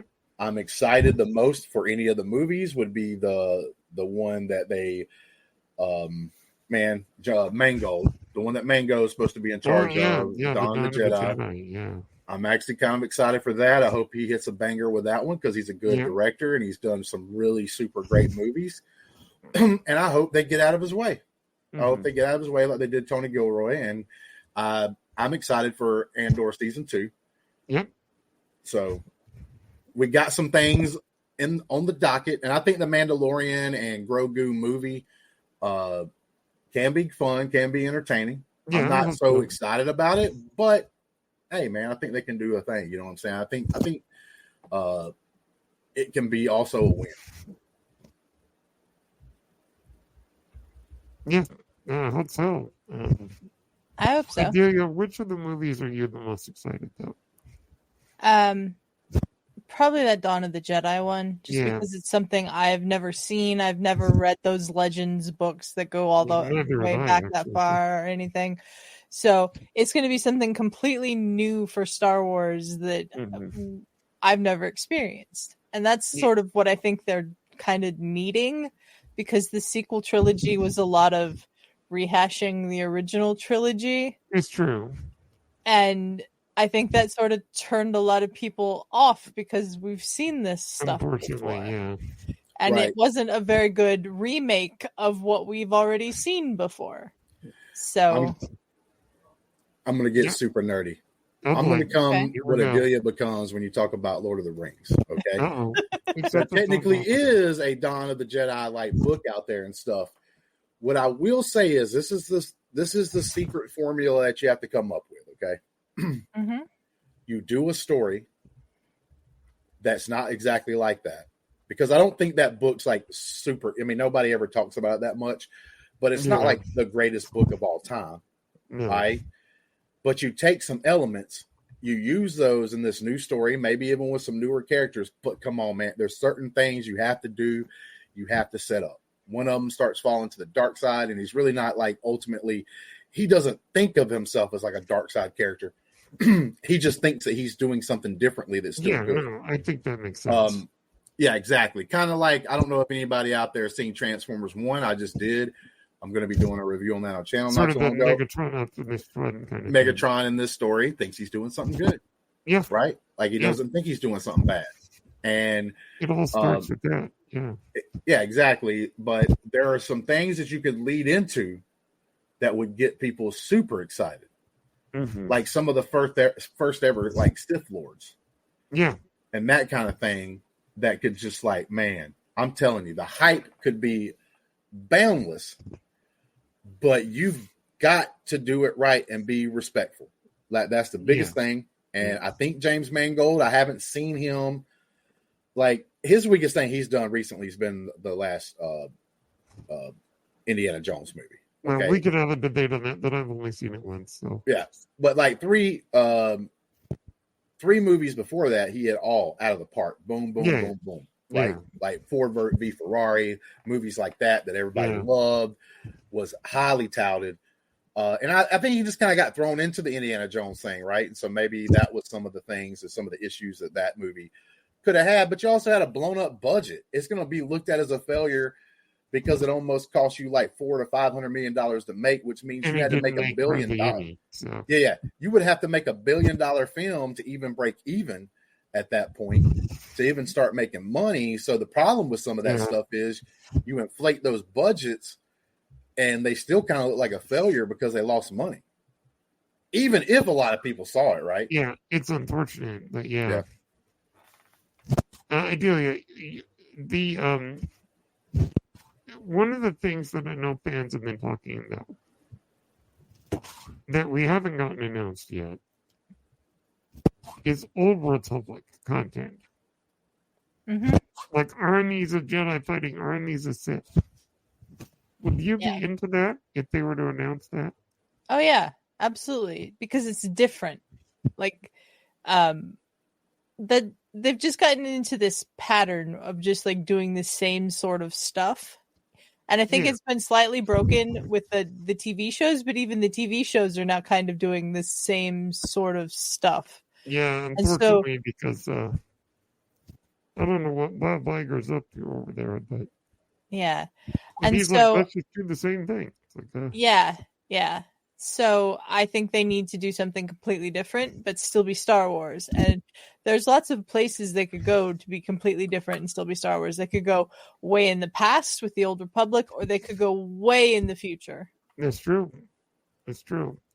See, I'm not a genius, people. I'm just going to let you know, because what I'm about to say, oh boy, might sound like I'm one, but I don't think I am, right? I got my education in Alabama. And part of it in Mississippi. So like two of the worst states for education, okay? Right there, banged all into one. But if I would have been in charge of Star Wars when Disney bought it, let's say I'm the leader, the one thing that I do is I do a sequel trilogy like they did. Maybe I don't do the exact story that they did, but I do a sequel trilogy. That'll be the first thing that I get started. All right, guys, work on this sequel trilogy. That's going to be the first movie. We're going to start a new trilogy with some new characters mixed in with the old. Let's get it working on. But my next thing is I would have went directly to the Old Republic. And there's a reason for that. The fandom got irritated. There are some people that still hold grudges against Disney because they made their favorite stories not real anymore. Called them legends. They're not part of the canon. And if you would have jumped into it directly after you said that, right? Because I agree with what they did. Okay. I agree for them to make them that. Me too. But the preface is we did that because we don't want to make everything exactly like it, but we are going to use some of it. Because I'm going to be honest with you. I would have been tempted to do the Thrawn trilogy as my new sequel trilogy. Okay. Now I may have changed some characters up, which allowed them to be able to do something like that. I would love that. Then I would have went and started an Old Republic, like maybe even to start at the beginning, like Dawn of the Jedi movie, and start right there. And what I would have did was I'd have rotated them. So 1 year, you got the new sequel stuff, right? The stuff that happens after what we know from the original trilogy. Yeah. Then the next year, maybe like a year and a half or so between, I would have went back in time and did like an Old Republic film. And I would have kept that in a rotation, and I would have got myself like accustomed to that, and the team to be accustomed to that right there. and I would have went back and forth. And I do think you would have brought some of those people that got mad because you made their stuff not canon anymore. Because the thing that Disney's trying to do, which makes it harder for them, is you have the Thrawn like trilogy out there. A lot of people love. You bring Thrawn in and you do something different with him, and then people's going to complain. Well, you made my favorite stories not canon, and then you brought him in here and he ain't the same, right? So you're just asking for trouble when it comes to that. But I do think, like forethought, I think that I don't think Disney's done everything bad, right? Like, so Thrawn, I didn't care for him as much in the Ahsoka show. I thought there were some problems. Then, but I do think that Thrawn's in the timeline he would have been during his trilogy now. And if they were smart, they actually do what they could have did to begin with. They basically use Thrawn in the timeline that he would have been in the stories from the old canon and use that stuff now. Right? And it would make sense. Maybe they even had somewhat of a plan. They just didn't execute it very well because it makes sense because Thrawn was going around trying to find like something to bring the Emperor back and stuff like that in his trilogy and stuff, right? There's all these things that are going on. Like he's trying to find these things. So it makes sense for him to be in this time period before like Snoke and Plague and before Snoke and the Emperor comes back to be setting up things that possibly brings the Emperor back, right? So it does even make sense there. But don't make it new. Don't make it brand new. Shock the world, people. Like you have a setup here. The Mando and Grogu movie should be setting up the beginning of a story with Thrawn and how he's trying to progress the Empire. I imagine it probably will to some degree. So like, but it can be interesting. They can do a good job with it if they want to and put their minds to it. But like I said, I would have done something from the very beginning to give something to the fans of the old EU. And I would have showed them that, hey man, we hear you. We understand your complaints, but guess what? We're going to do those stories. We just didn't want to be tied to every single thing that those stories had, right? Yeah. We're wanting to be able to change a couple of things. And I think the fans would have jumped on it. I think more and more fans. Like I said, I think some of the people that hate on Disney Star Wars, not all, but some are holding on to that hate. They grew up reading the X-Wing series, or they grew up reading Thrawn trilogy and Plagueis and these other books. By the way, the Thrawn trilogy is my favorite Legends stuff. I love Bane. I even love the story about Revan, not even through the games, but the story of the games Revan's is awesome. Story was really interesting. But like, there's some cool stuff over there, and they just kind of tossed it to the side, and it's like, come on, man. And some people still harbor that grudge. You know what I'm saying? Because like, you got to think about it. I don't blame them. You spent years reading those stories and loving them. To have somebody come in, buy the product, and say they don't count. And you're like, whoa. Because like, think about it. Like like with Adelia with Lord of the Rings, she spent a lot of time, a lot of energy. She literally watches the longest movies in history, either at least once a year or multiple times a year. Once a month. But here we go. Like once a month, for God's sakes. That's even more time she spends even on this. more than I do, which is exactly the love she has for that. Pretend like someone came in and bought the franchise, like got all the rights to it, and said, hey guys, those great movies, even some won awards, they don't count no more. Yeah, that would be kind of bad. Tolkien's books, don't go by them anymore. Like Adelia would be mad as hell. Possibly even if they made a good movie. She'd be happy that Tom Bombadil was no more. But, you know. Not my favorite character, Tom Bombadil. Speaking of Lord of the Rings, Adelia, what do you think about the way they portrayed Tom Bombadil in Rings of Power? I think they have made him not as annoying as he actually is. I've actually liked the way that Tom Bombadil's been portrayed. Not sure how much more we're going to see of him this season. Yeah, that's a good point. And I think just having those little doses of him, not like having a whole episode about Tom Bombadil, has really helped with his annoyance levels. Well, I agree. I mean, Bombadil has always been, since the books came out, an enigma to a lot of people. Mm-hmm. What's the point of this character? And I still don't know. I think I like him more than you do, but it wouldn't have worked in the live action movies. No, it wouldn't. But I think Tom. That Tom is an interesting character that I don't think anyone quite understands. Listen, I'm glad there's been less songs. Yeah, I mean, I like the fact that he kind of sings quietly to himself. Mm-hmm. Yeah. Like he doesn't go prancing along singing loudly. I love Tom. You want to know why? Why? Yep. I am now 44 years old, so I'm old as hell. Okay. Sometimes, especially if I'm watching a longer show, I gotta go take a pee break. Tom comes on, I get to go take a pee. That's, you know what I'm saying? I'm just like, boom, time to go. It's like certain parts of a movie. It's like I know it. It's like, oh yeah, wait, they're about to take some time. I don't really have to. I get to in the movie theaters. I get to run to the bathroom real quick. You know what I'm saying? Send all your complaints to the Let's Get Ready Network.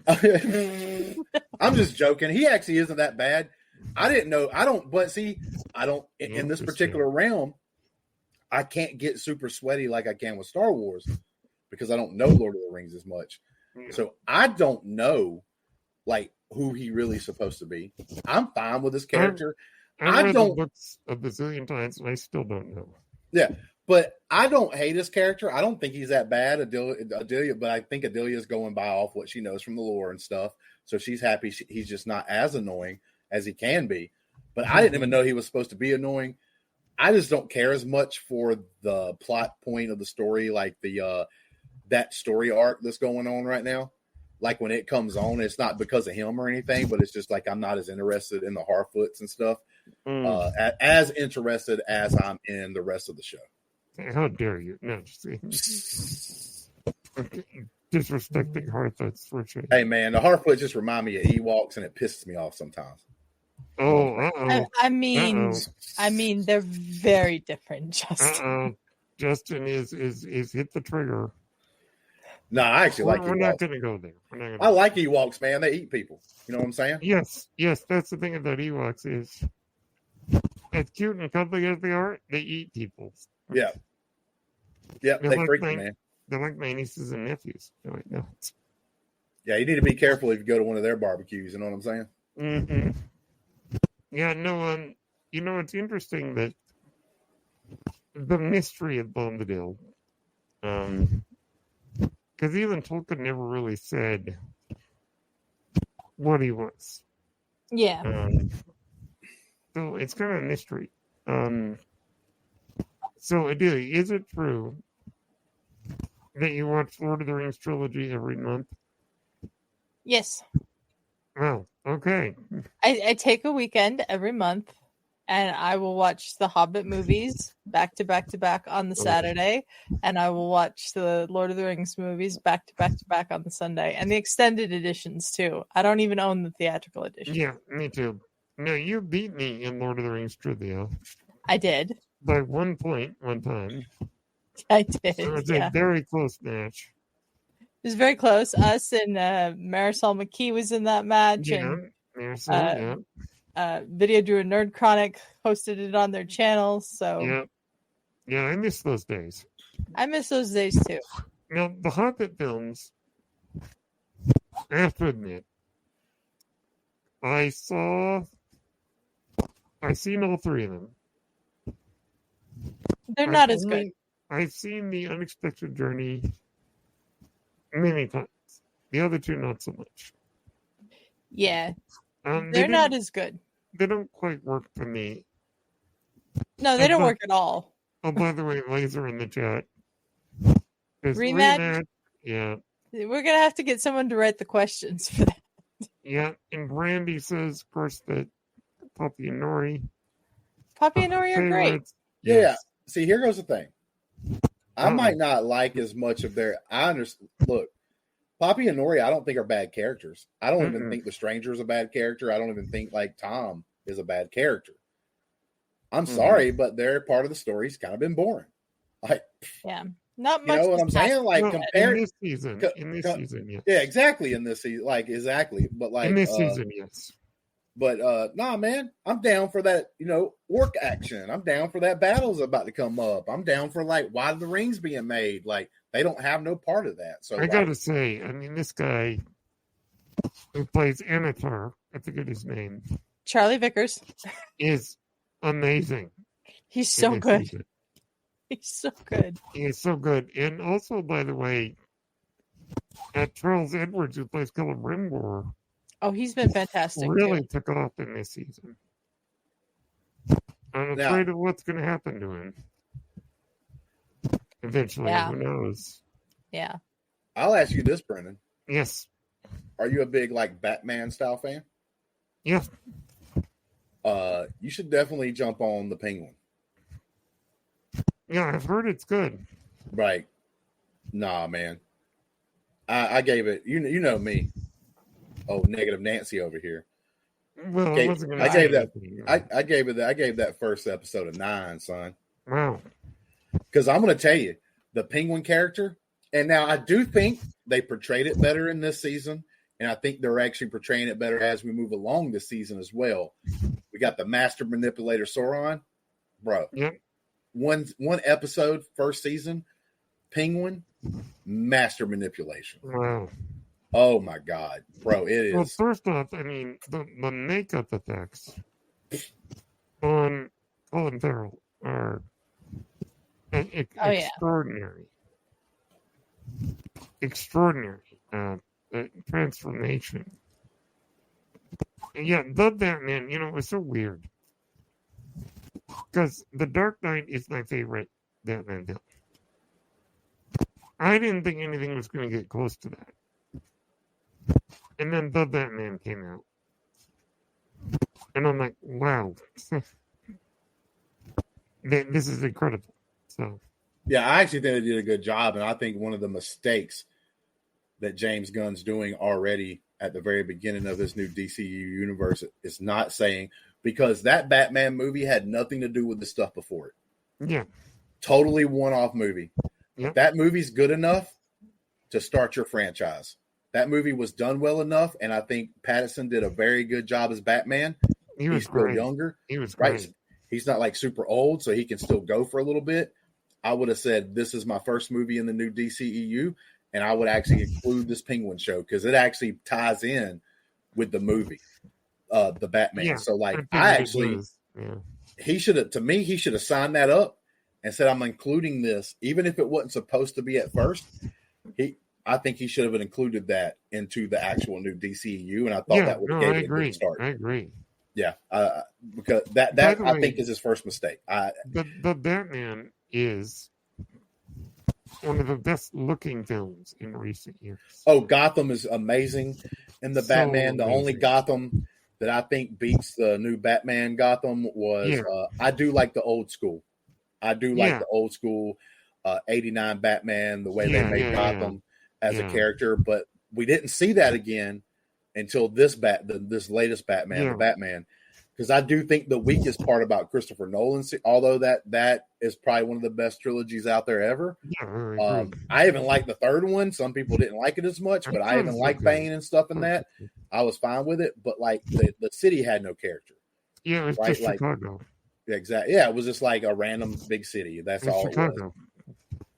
It was. But you really got the feel of Gotham to me watching the Batman. That's why I said I think that movie is good enough to start your new DCEU. Pattinson's a good enough Batman to start your Batman. Like he should have signed that up. He should have said, "Let's do this." Because, like I said, this show, the Penguin, knocked it out of the park, dude. I was not expecting anything. You know, I wasn't expecting to necessarily enjoy it or not, and bro. So I gotta ask the big question of both of you. I have to ask your answer. Favorite Catwoman of all time? Adelia, you got a favorite? Michelle Pfeiffer. It's a good choice. She's a good choice. Justin? I got to go with the same because at the time, man, she was hot. And I'm sorry, but for giving that the reason why I pick her. But man, dude, She was a good-looking woman, and I thought she didn't do bad. And it fit the Tim Burton style. The Tim Burton style Batman, right? So like the way she played it and stuff like that. I liked it. I like a little bit of a craziness, but it only would work in a Tim Burton style Batman. But yeah, I think she's the best. Randy agrees with you. Adele, you were going to say something. I was going to say shout out as well to Eartha Kitt, who played Catwoman in the Batman TV show in the 60s. She was amazing as well. She was really good. I'm torn between Zoe Kravitz and Michelle Pfeiffer. I'm torn between the two of them. I mean, Michelle came first, so I could probably give it to her. But I mean, yeah, Michelle Pfeiffer was amazing. Oh gosh, Randy. Let me bring up this comment. Oh God, Halle Berry did good too. See, this is a perfect example of toxic positivity here. Because how in the hell could you see that movie? Listen, even Brendan's giving the you know what I'm saying? And Brendan don't like to hate on nothing, man. You know what I'm saying? Like, he always tries to find a positive in everything. Not that. Golly. I mean, Halle Berry's a cool person. Now, that's the thing, like, that gets me sometimes. Is whenever if I attack a character that's in a show, in a movie, I'm attacking the character. Mm-hmm. I'm not attacking the actress, right? That's the biggest thing. And some wasn't Halle Berry's fault. Yeah. Some people keep mixing those two things together. Yeah, I agree. It's like, look, I did not like Ocean May in the Acolyte series. There's nothing against that lady that played on. Nothing against Amanda. That she did in that particular show, that particular character. That character is what I'm saying bad. She could be the coolest person in the world, out there giving all her money to charity and stuff. Like, that has nothing to do with like them as a person. Whenever you say something about a character in a show, and people keep acting like he said he froze. That didn't like Rose Tico in the Star Wars thing. Yeah. Right? Yeah. But a lot of people only attacked and said bad things about the character. They didn't come in and like attack. Now, of course, there are a couple of idiots that did. But I'm saying like 99% of those people didn't like the character and thought the character should have been better. Because most of the people that I heard complaining about the Rose Tico character would obviously say, look, man, this is all about the character. I thought the character should have been better, stuff like that. I didn't really care for the character. But the next thing, because of what kind of person she is and what people see, most people said right after that, they caveated it with, oh, she's a wonderful person, a sweetheart, right? She's like a really cool person, everything else. It reminds me of Hayden Christensen as Anakin Skywalker. Mm-hmm. When an episode 2 came out, people went after him. And it's like, it's not Hayden Christensen's fault. And now that he's come back to Star Wars, he's shown that he is a good actor. Mm-hmm. So it's not him. Right. My thing is you can put sometimes a blame or a fault on something. There's movies that I've seen where I saw the actor and it just seemed to me they were phoning it in. There's some blame.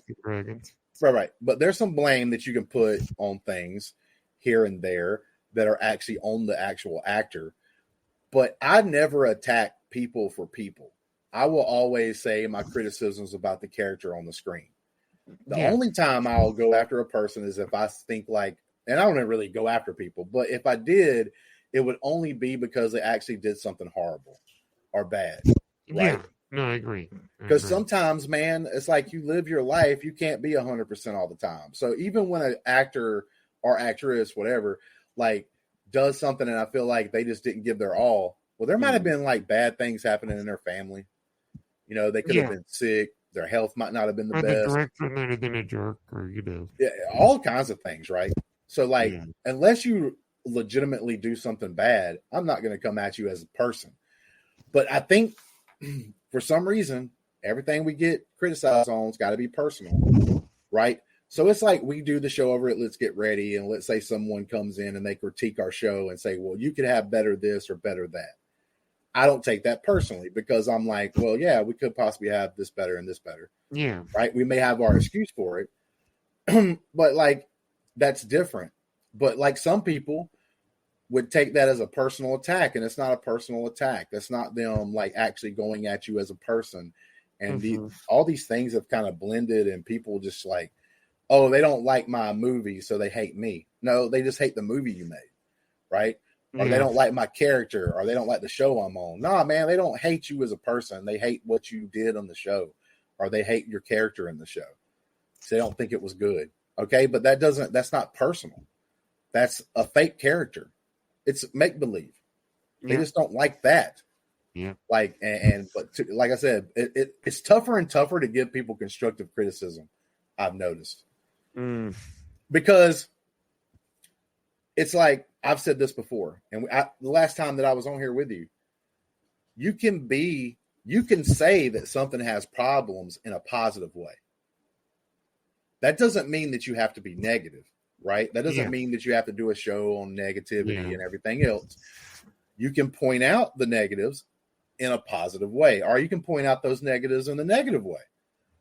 And like, I see so many people that won't even like say something even sort of bad and then be like, well, I just talk about positive. Well, that's kind of that's bad too. That's not being honest. That's not being true to yourself. If you're going to like set this other stuff aside and just ignore it. Look, I like a lot of bad things, man. And I will admit they're bad. Like, I don't like, I love Black Dynamite. Watched it with Brandy. She didn't like it very much. I understand why she didn't like it, right? But to me, it's great. I love it. It makes me laugh. But I am never going to say everything in that movie, or I'm never going to say that movie deserved Oscars, or it's the greatest thing I've ever seen. Yeah, like, I agree. That would be just lying. There's obviously faults in the movie. Like, but it's a kind of movie that I watch that I'm able to like throw those to a side and still enjoy it. You can enjoy all kinds of things. Well, you can have positivity. That gets me thinking. So I'll start with you. Is there a movie that you know is bad that you enjoy anyway? Yes. What do you got? It's a movie called Standing Still. It makes absolutely no sense. Wow. It has Amy Adams in it in a very early role. Yeah. I watched it and I watched it just the other day because it's just something about it I enjoy. It's a terrible movie. It's awful, but if I need to have like mindless, brainless, shut my mind off and just relax for an hour and a half, that's usually what I put on. Nice. Justin, what do you got? What's a bro? There's all kinds of things just because of the circumstances. A guilty pleasure for you. Like Ricky-O, the story of Ricky. Oh. It's crazy. But you know what? I watched it with some friends, man. Had the best time of my life.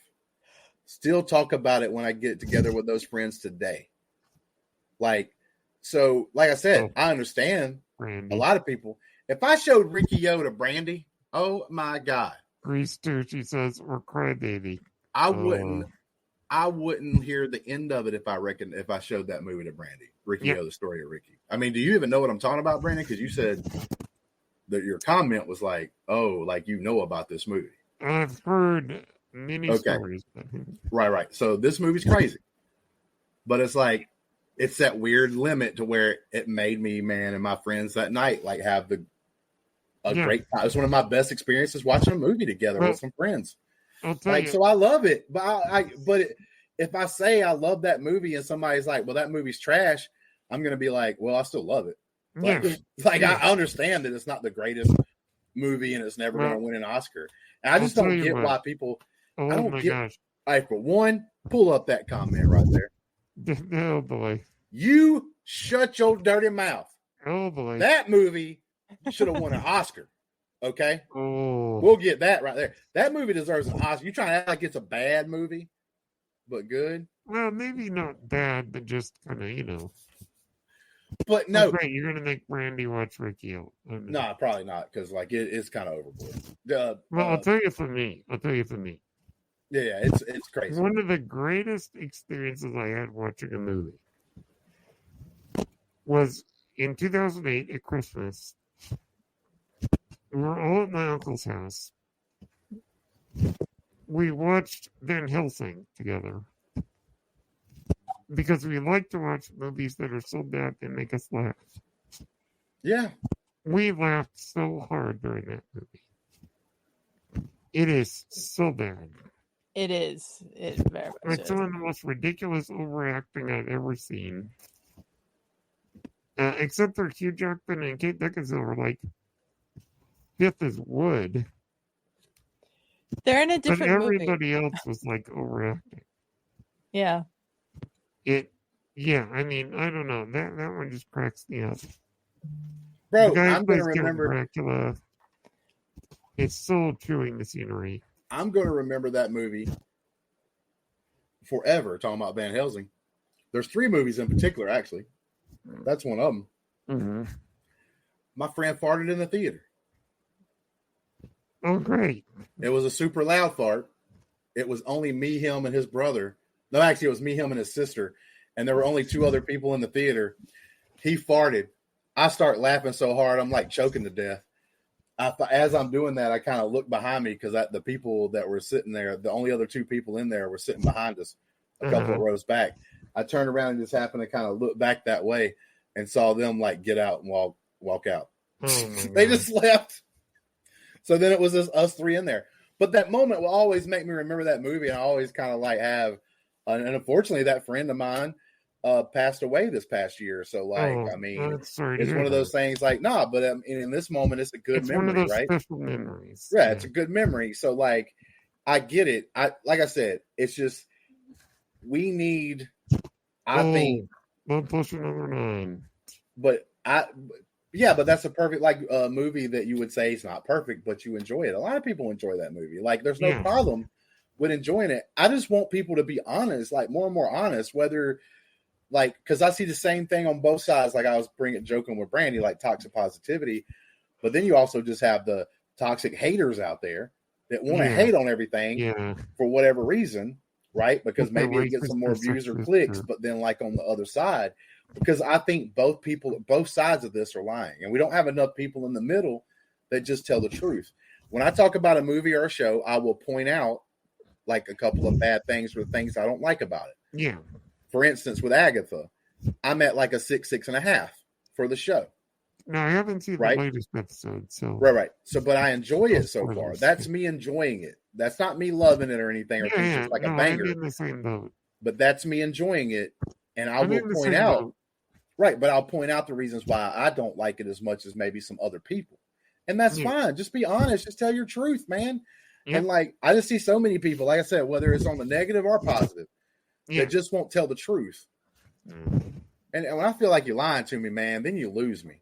You know what I'm saying? Like, I just want to be told the truth. I want you. Speaking of Agatha, and you've got your Halloween hat on there. Hell yeah, I do. Because we're coming into spooky season. Yes, we are. I ask you, Justin, your favorite horror movie. Or one that you'd like to watch every Halloween. Bro. You realize how hard that is? Yeah. For one, I don't have one in particular go to 100% that I'll go to. Mm-hmm. Horror, the greatest thing about horror to me, and I've said this once or twice before, greatest thing about horror to me is has no rules. It's true. And when I say that, like literally no rules. You could be watching a comedy, but then one thing happens at the 55-minute mark that makes it a pure horror. Yeah, it's true. You could be watching a love story, same thing, horror. Yeah. Just on a flip of a switch, one thing happens. That's the coolest thing to me about horror, is because there are no rules. You go watch a comedy, it's got to try to make you laugh. You go watch an action movie, it's got to have action in it. You go watch a horror movie, it could be body horror, right? Yeah. It could be ghost psychological horror, ghost. It could be like all kinds of different like horror that could be happening to you. So it's almost no rules there, but it's literally no rules on what kind of movie you can make. No, I agree. I absolutely agree. You know, like, and that's what makes it like so good to me is because there's so many options that you could dive into. Like, I would love to be like a horror director or something like that if I'd you know, lived in Hollywood or something, would have had that little chance, you know, of being around and being able to get out there and do things. I would have loved to done horror because I would have done all these like crazy things because I'm allowed to because it's horror. And it's not just about the scares and stuff to me all the time. It's like how are you going to be creative this time? But you know, it's like, and just all the different things. People are scared of almost everything. People are scared of being alone. It's true. You know, all that. People are scared of not finding love, right? Like, so like even these things that may not be the scariest, like there's all kinds of things out there that scare people and they don't even recognize it, right? But it's like Alien movie, especially the first one's like that's you claustrophobic. Yeah. Oh, very, very. Yeah, the alien's scary, but the real scary part is you're trapped into a small area with something scary. Killer. Yeah, exactly. So like, that's why I love horror. But like some of my favorites, I love the hack and slashers of the '80s. Man, you can put them all in one big group. Whether it's Halloween, Michael Myers, Jason Voorhees, we talking about Freddy Krueger. Another thing that I would do if I was like able to have the power and knew some people, I would literally, I've joked about this some before, but I literally would take Friday the 13th, not Friday the 13th, but Nightmare on Elm Street, Part 3, and turn it into a musical. The Dream Warriors is a musical. Dream Warriors, I would turn the Dream Warriors into a musical play. And I could see that. Like out there. But like, nah, man, there's a bunch of things, dude. I just love it. Like I said, but because of that, and there's so many options and stuff that I love about it, it's according on what I'm feeling around that time of Halloween, right? What I watch and what I go to. Yeah. If I'm wanting to touch that little member berry, you know what I'm saying, for me, I will go to like the 80s slashers. But then there's some of this new stuff that I like to go to as well, like go back and revisit like movies and stuff. So like pretty damn awesome and pretty damn fast. But shoot, man, like it's just so hard for me to pick. That's the one thing. Like picking horror, just like the top one. Like usually when I pick my top movies, I don't even put horror in it on purpose. Interesting. Like my top 3 movies of all time that I've seen, Empire Strikes Back's up there in the top 3, Silence of the Lambs, and Seven. But like both of those movies technically can be horrific, but I wouldn't necessarily call them horror. They're just dark thrillers. But I almost don't put horror in there when I'm speaking about that because a lot of times, just like I said earlier, a lot of horror movies aren't the best made movies. It's true. But they're still fun. They're still entertaining to enjoy. Yeah, I agree. So like, that's one of the things, right? I mean, like if you wanted to pick a movie that you would put up there in the high ranks as far as being a good made, solid quality movie with a good, solid quality story, you know, like a lot of people will throw like The Shining in there. Yeah. One of the classics. I'll throw, I wished I could show the original Texas Chainsaw Massacre to people. And it is very gruesome and very hardcore. Very. But the guy who made that movie, the cinematography, like the camera shots and stuff in there is actually like really well done. Yeah. Like when you sit back and look at it. Super good. But like, man, I like a lot of those things. But like it's easier for me to say, what's your favorite Freddy movie? What's your favorite Jason movie? What is your favorite Freddy movie? It's actually the Dream Warriors. That's my favorite. It's a good choice. My favorite Jason is I think it's either 6 or 7. I think it's 7. I might be wrong though, but it's the one where the girl has telekinesis. Yeah. She can like move things. I love that Jason Voorhees. I love that Friday the 13th. My favorite Michael Myers is actually the first one. I think that was solid. But yeah, like I could go through and name my favorite out of those series, but it's just so tough putting them together. Yep, Dream Warriors.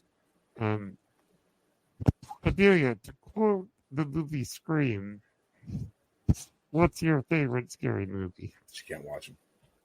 I don't watch very many scary movies. I don't like horror movies at all. But the one movie that I will consistently watch at Halloween is Only Lovers Left Alive. Wow. Vampire film starring Tom Hiddleston and Tilda Swinton, and I love it. Wow. I just watch it every year.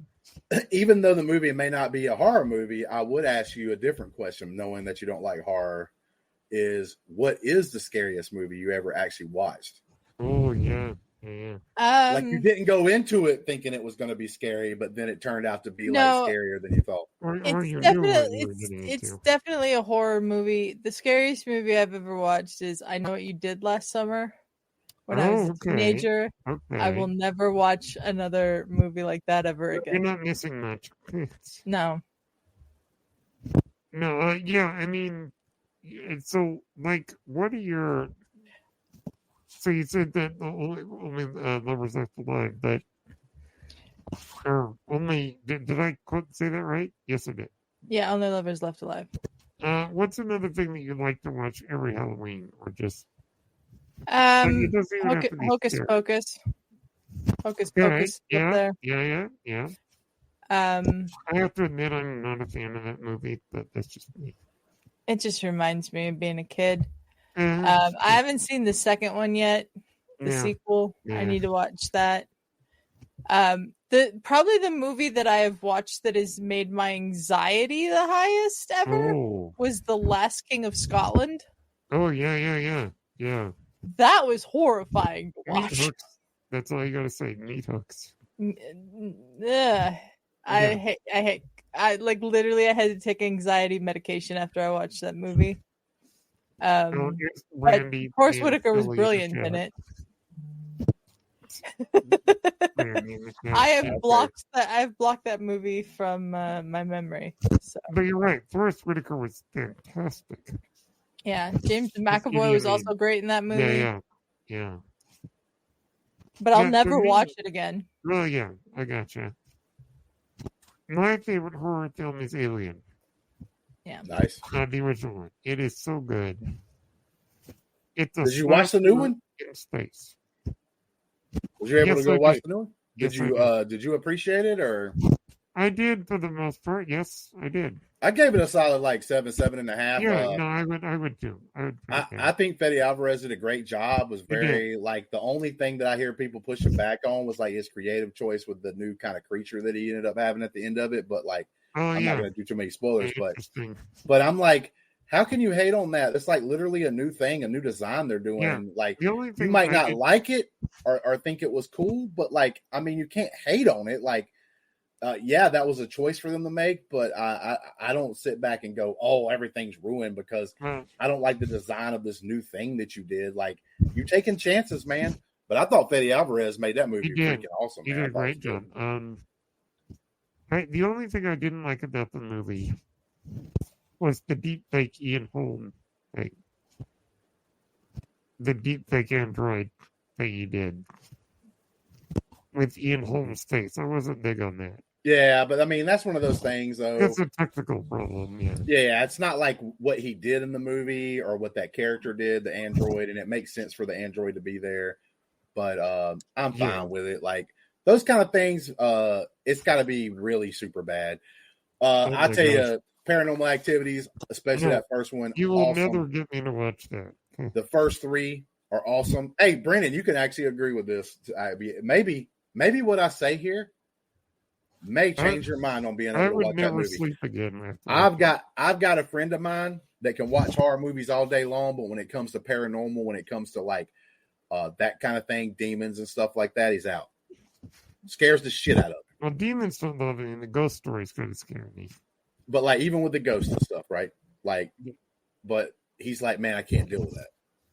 Yeah, I would never sleep again if I watched paranormal. He asked me one time, man, how can you sit there and watch those things, man, and not bother you at all? And straight up, my answer was, well, if I looked over there across the way and I saw, and his big thing was like, because like technically Paranormal Activity is not really about ghosts, it's actually about a demon that's like attached to this family. That's true. That's true. So like, I was like, if I look over there across the way and behind the bush see a demon, 100% in a split second, God's real. No matter how much we believe in God and all this other stuff, like whatever your beliefs are, like it's really super tough as human beings to get to 100%. It's true. I look across the way and see a demon. It's got to be a God. And one of the reasons why I think about that is a movie that's technically not, I wouldn't call it horror, but it's The Devil. It's done by M. Night Shyamalan. At least he was a producer. He might not have directed it, but he did at least produce it. But it's about these people that are trapped in an elevator, and it's like this weird thing that happens so often. At the very beginning of the story, it's about a mom telling her kids this story, and it's about like this instance where the devil kind of comes down to earth and does something to claim a soul and everything else. Well, these people, it's happening in this elevator. At the very end of the movie, the guy, so there's this guy, one of the guys in the elevator, they all did something bad. And this one guy did a hit and run that killed the actual cops that's trying to save him, killed his family, done a hit and run, right? They're in the car together and they're driving away. And it's the best movie I've ever seen about forgiveness, because the guy driving the car is the cop that this guy killed his family. And he found out that during this whole like movie that they're intermingled. And he says, I thought so many times what I would say to you in this moment. I thought about it long and hard, all the things I would say. And he looks back at him through like the rearview mirror because he's driving, and the guy's looking at him, and he just says, I forgive you. Because that let him go on. But as soon as he says that, the end of the movie, the narrator, I can't remember his name, but he's like Hispanic. But the narrator of the movie that talks about the end, and he says, so when I would tell people my mom would tell us this story as a bedtime story, they couldn't believe it. They'd say, why would your mom tell you such a story before bed? And his mom, and he said, my mom would always say, if there's a devil, there has to be a God. Interesting. There you go. It's a simple logic. Like, so that's why I told him. I was like, bro, if I saw that over there, then I know there's the good opposite thing to counteract it, because there can't be one without the other. That's why I'm never scared of that stuff. That's why none of that stuff ever bothers me. I want to go. Brandy lives like down the street from the Lizzie Borden house. I want to go stay in. It's a bed and breakfast now, Brandon. I want to go stay in it. Oh, yes. Lizzie Borden. Oh, boy. So, Adelia, I take it that horror is not really your thing. No, horror's not really my thing at all. The other horror movie that I've seen that I just thought was really super weird was M. Night Shyamalan's The Village. Oh, yes. That one's super weird. There were some scary moments in that, but one didn't really scare me. I love his movies because he makes you think, because even in that movie, you think you're living in the old days, and there's just like these group of people that's like trying to like live out here, do their thing. And it's not even on, like, at first you could have thought that this wasn't even on Earth. Right. Mm-hmm. And then you find out, oh, they're doing this. Then you find out this one thing. Then he takes you into the barn and like reveals that the thing they're supposedly scared of is fake. Then that character is trying to go get medicine to save another character. And then you see the thing that you were just told was fake coming after them. So then it's like a mind thing of like, wait 1 second. Dude, so that they have a fake one, but then there was a real one out there? Oh, yeah. Show the like, what's going on? Like this twist. Then you find out like that was even a fake. And that not only are they here on Earth, they literally are trying to run away from all the pain and stuff like these cities and people that live in cities and stuff have to go through with people getting killed and stuff. Mm-hmm. I love that, man. Like, I don't know, some people don't like it as much or whatever. But how dare you? But yeah, I love those things, man. Like where the movie makes you think, and he usually has this like thing underlying like tone he wants to say, right? Mm-hmm. Like we can't run from our past. We can't do it. Like that's the underlying tone for that movie. Like he does it in a very creative way that's like told in a style, and like that's what you're there to learn. It's like one of the newer movies he did, Old. There's like a moment in that movie that's like so good that I always remember it. I don't think it's one of his greatest movies he's done, but I enjoyed it. But there's a moment where the lady goes, "I'm mad at my sister." And she's like, "I don't even know why. I can't even remember why. Yeah. And now I'm trapped on this beach and I'll never get the opportunity to talk to my sister again." And there's so many people, whether it be friends you used to have, family members and stuff like that, that like you don't even have a reason. You got in a stupid argument or a fight one time over something dumb. Yeah. And you let that thing linger and fester, and you can't, and like you don't think about it. The time keeps on turning, man. And you don't have that opportunity to come back from and do anything for it. It's like a really good message he always puts in his movies. Yeah, no, good point. So, I enjoy Halloween very much. I think a lot of people wonder. I'm sure they wonder. I don't think anyone's ever asked me, but they're like, "You're a religious guy. How can you like Halloween?" And I'm like, "Because it's fun." I don't care about that. It's all just fun. But I enjoy Halloween very, very much. I say the same thing about Halloween that I'd say about almost any religious holidays. Yeah. It's not even about the actual religion anymore, as far as, I mean, individuals, right? So like for yourself, Brennan, you may do Christmas the way of Christianity, right? Yeah. Like you may like do gifts and stuff like that, but you're doing it because of like reading your religion, the Bible and all that stuff. Yes. But let's be honest here, bro. When Christmas comes around, 99% of people ain't thinking about God and Jesus. They're thinking about Santa Claus. True. Halloween's the same thing. You're thinking about dressing up as a favorite scary movie character and like getting candy. Nobody's thinking about like the things that could be associated with that could be like even on the bad side, right? Like people take, I think, things way too seriously sometimes or whatnot. It's perfectly fine. Yeah. That's why I would have never asked you that question, is because, bro, you're not out there doing seances. We're just out there getting candy. Yeah. Or like I have a Christian background and stuff. Like I wouldn't necessarily say, obviously I'm not a Bible thumper. I don't talk about it a lot or any of that kind of stuff. But I mean, my grandmother was super religious and I respected her a lot. So like I followed her and through some of that.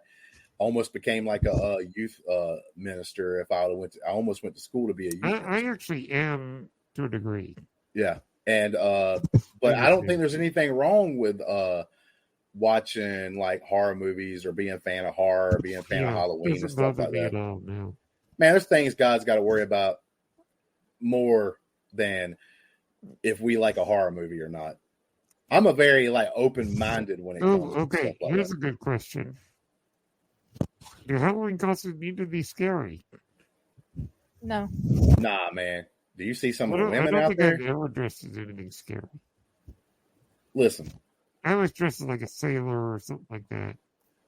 Nah, you don't. Halloween, man, just about having a good time. Like I could see Adelia joining up and doing a dress up, but she's probably not going to pick like something horrific. Like she's probably going to pick like just a character that she wants to be. Like, I mean, look at all the kids that dress up like Transformers back in the day, or like Star Wars characters, like Turtles. Yeah, I'd probably do a Star Wars character just because I can bring out my sweet ass lightsaber. Yep. You know what I'm saying? Speaking of, I bought a lightsaber. I had to build the lightsaber at Galaxy's Edge, and so I have a lightsaber. Oh, wait 1 second. Yeah, I haven't put it up in my room yet. So it's not close to you. No. What design did you go through? I went with sort of the High Republic, like defense and peace. Mm-hmm. So it's like a golden hilt. No, yeah, I understand which one you're talking about. With green blade. Nice. Yep. I mean, you chose the wrong side, but I mean, it's fine. There's no way I'm going dark side. Bro. See, I mean, when you build the lightsaber and you got the chance. I'll be right back. At the Galaxy's Edge. I would if I had the chance. Yeah. What absolutely. color would you go with? I don't know, because I honestly don't know what the options are beyond like blue and green and red. So purple, yellow, green, blue, purple, yellow, red. I think those are the colors. Probably go yellow or purple just to be different. Yeah, no, that's cool. I got purple. Yeah, Justin's got purple. Well, he got the same one is on the same bag. I think it's the standard bag. Yeah, this is the one they give you. If you don't like, I haven't had to use it very much, so it's like held up pretty well. But I do know that like you probably want to get the other one like that they sell. It's not very expensive for the bag. Those listening on audio, mine is not going to work because the batteries are dead. I need to change the batteries out. But let me guess, the blade is red. Oh, it's red. Actually, it's either red or purple. I can't remember. I can't remember which crystal I got in here. He got both crystals. I got both crystals. But that's a really cool hilt. Yeah. Oh, yeah, well, it's the dark side, my friend. That's why you should have picked it. You know what I'm saying? No way I'm going dark side.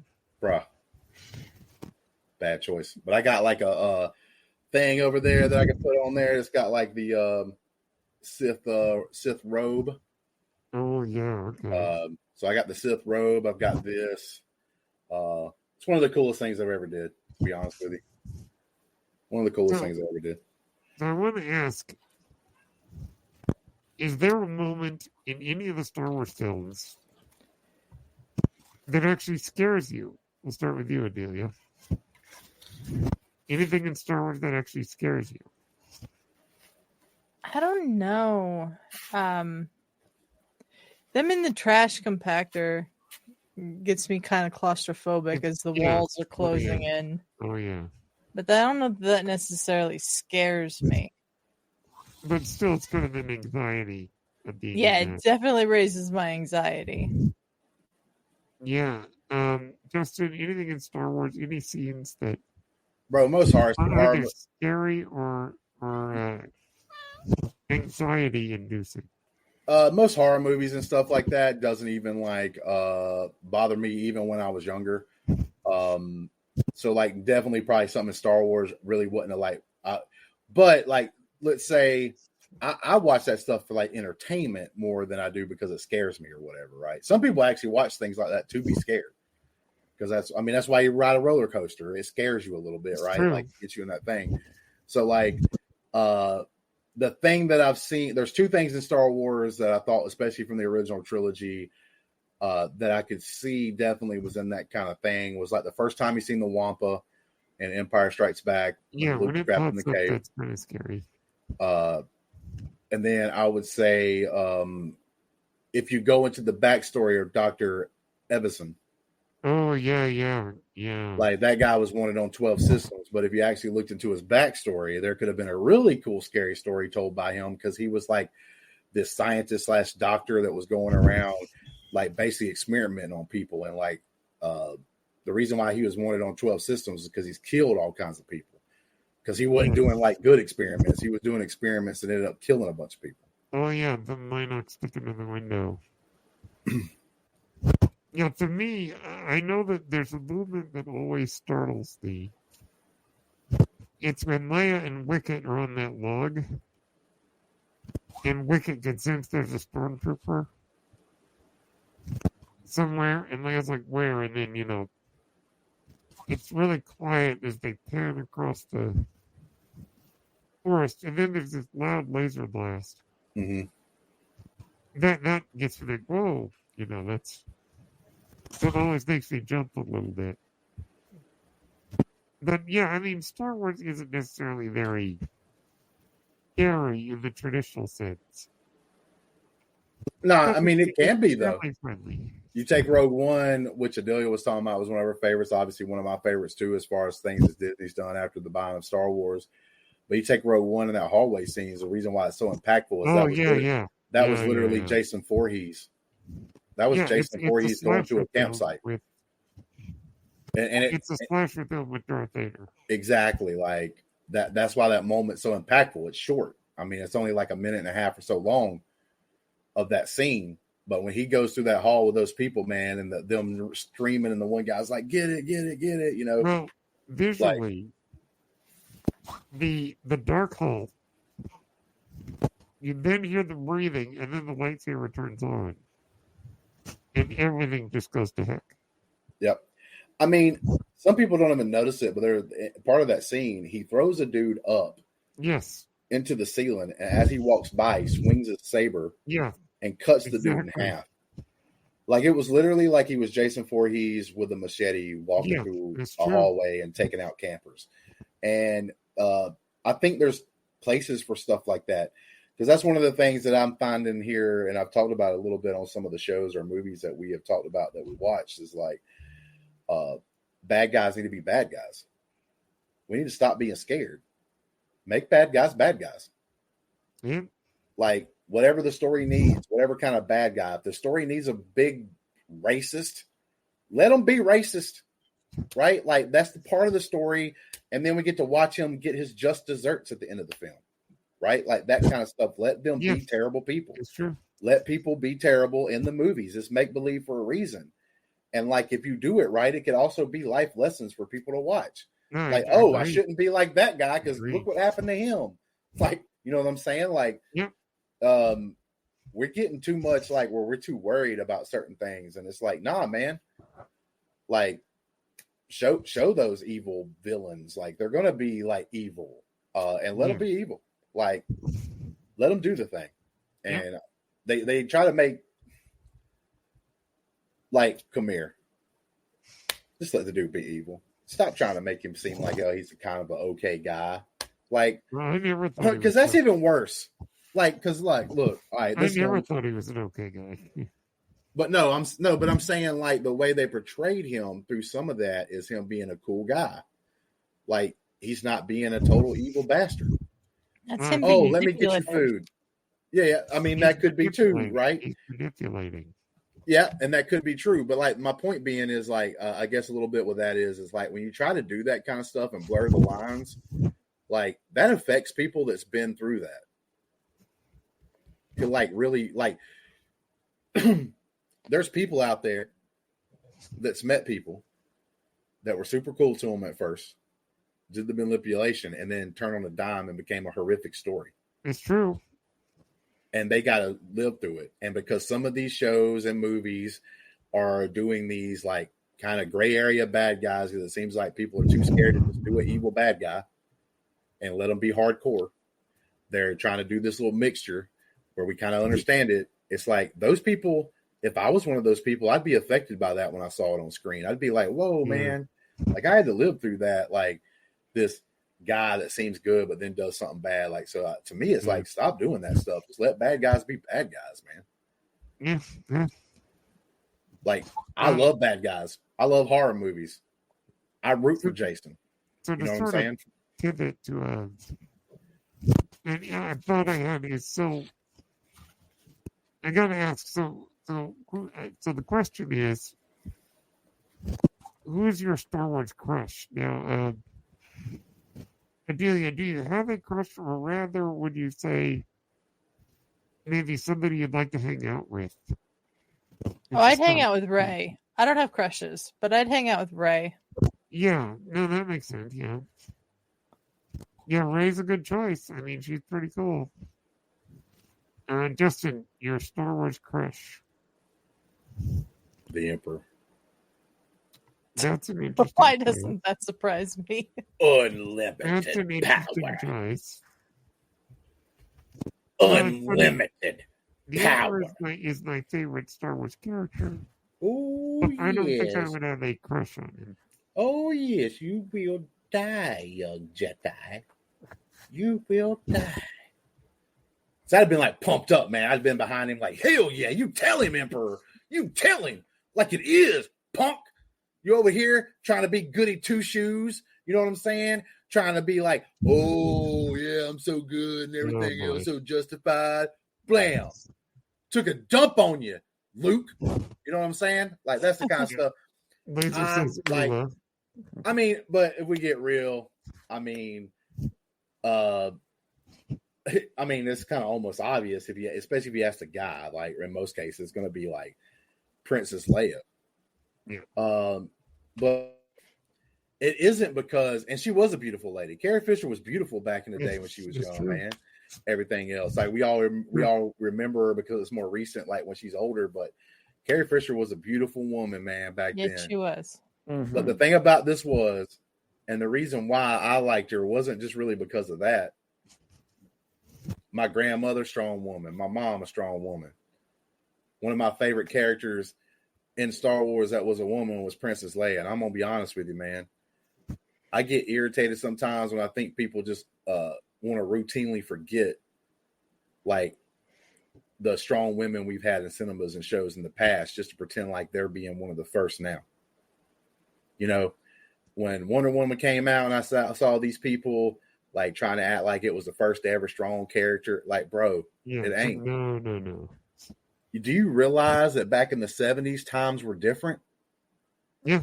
Do you realize the chance that George Lucas took to even put that character on screen, especially being that dominant and that powerful? Like, she was one of the first women I saw, and I'm pretty sure there's even a movie or a show that had another strong character that was a lady. She was just the first one that I saw that like took hold of the screen, dominated the screen sometimes, even with more popular characters. Well, what's really cool about it, she didn't just get saved. She was like, nah, dog, I get y'all came in here and got me out of the jail cell, but I'm taking charge. Right? She's a damsel in distress in the literal sense.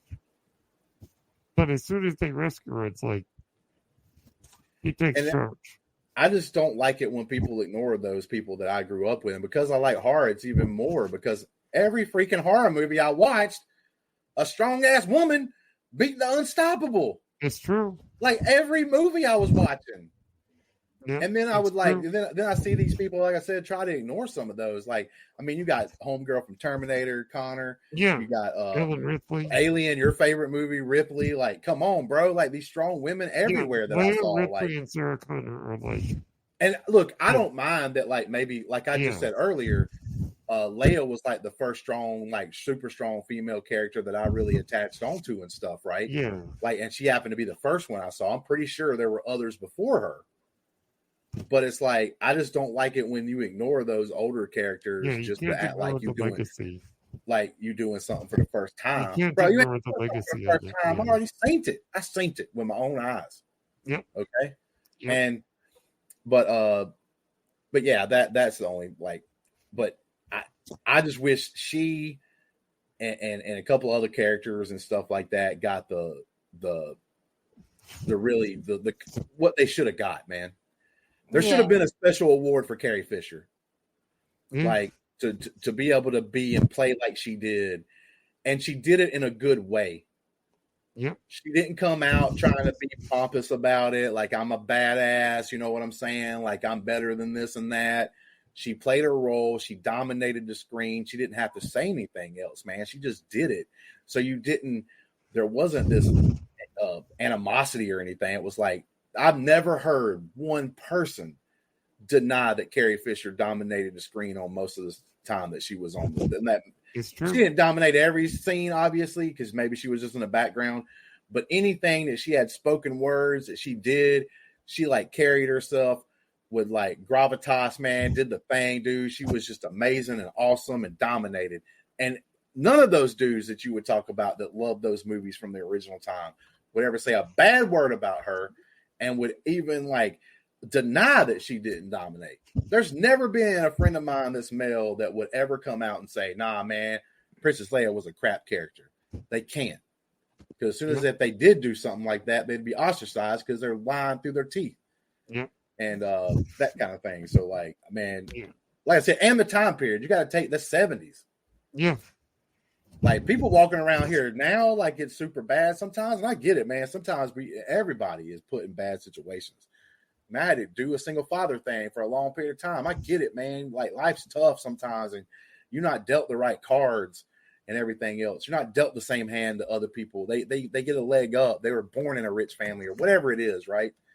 But, like, it's way better than the 70s now. If you're a woman, you literally can do anything. You may bump into an asshole every now and then. It's true. But you're not doing that nearly as often because most of those people are dying off this old. So you don't even have people that think that way in most cases anymore. But if you're a woman, you literally can do anything you want. We have a woman running for president right now. Right? Like, you can do anything. I was going to say, I don't endorse political candidates on this show, but I hope she wins. But anyhow, putting that aside, I don't vote for any of them, to be honest with you, so I don't care. But I don't even think the president's got as much power as most people even think. So I don't think it's like life or death, no matter who we get. But anyway, we don't want to go there. Not go down that road. We don't want to go that way. To me, Star Wars crush. I mean, to me, it's so weird because it's all the animated characters. It's Hera and Senator Chuchi and well, Rey, I guess, like kind of the thing. Adler Chris in the books.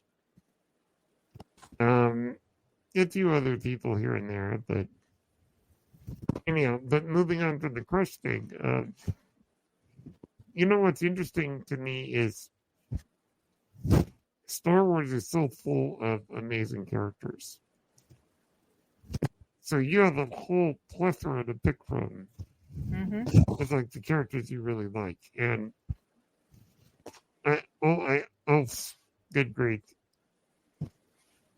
Laser says his crush is Princess Misa. Ewok. I mean, there we go again with Ewoks. But Star Wars. So Laser Bolt out here telling us he's a furry. Okay, we got it. Well, maybe. One of the things about Star Wars is that there's all these great background characters. Yeah. So I have to ask, I'll start with you, Adelia. Who are the background characters you really like in Star Wars? You see them and you go, I like that guy. I don't know if the one that comes to mind right now is from the Aftermath books.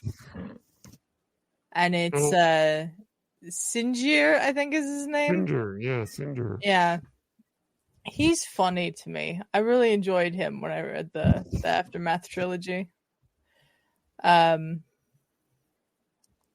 Kanata is another one if you consider her a background character that I really like. She's great, yeah. And Snap Wexley from the trilogy as well. Great Greg. Yeah. So. Yeah, I know he's great. He's great. Yeah. Greg Grunberg is in all of JJ's films. Mm-hmm. Kind of interesting.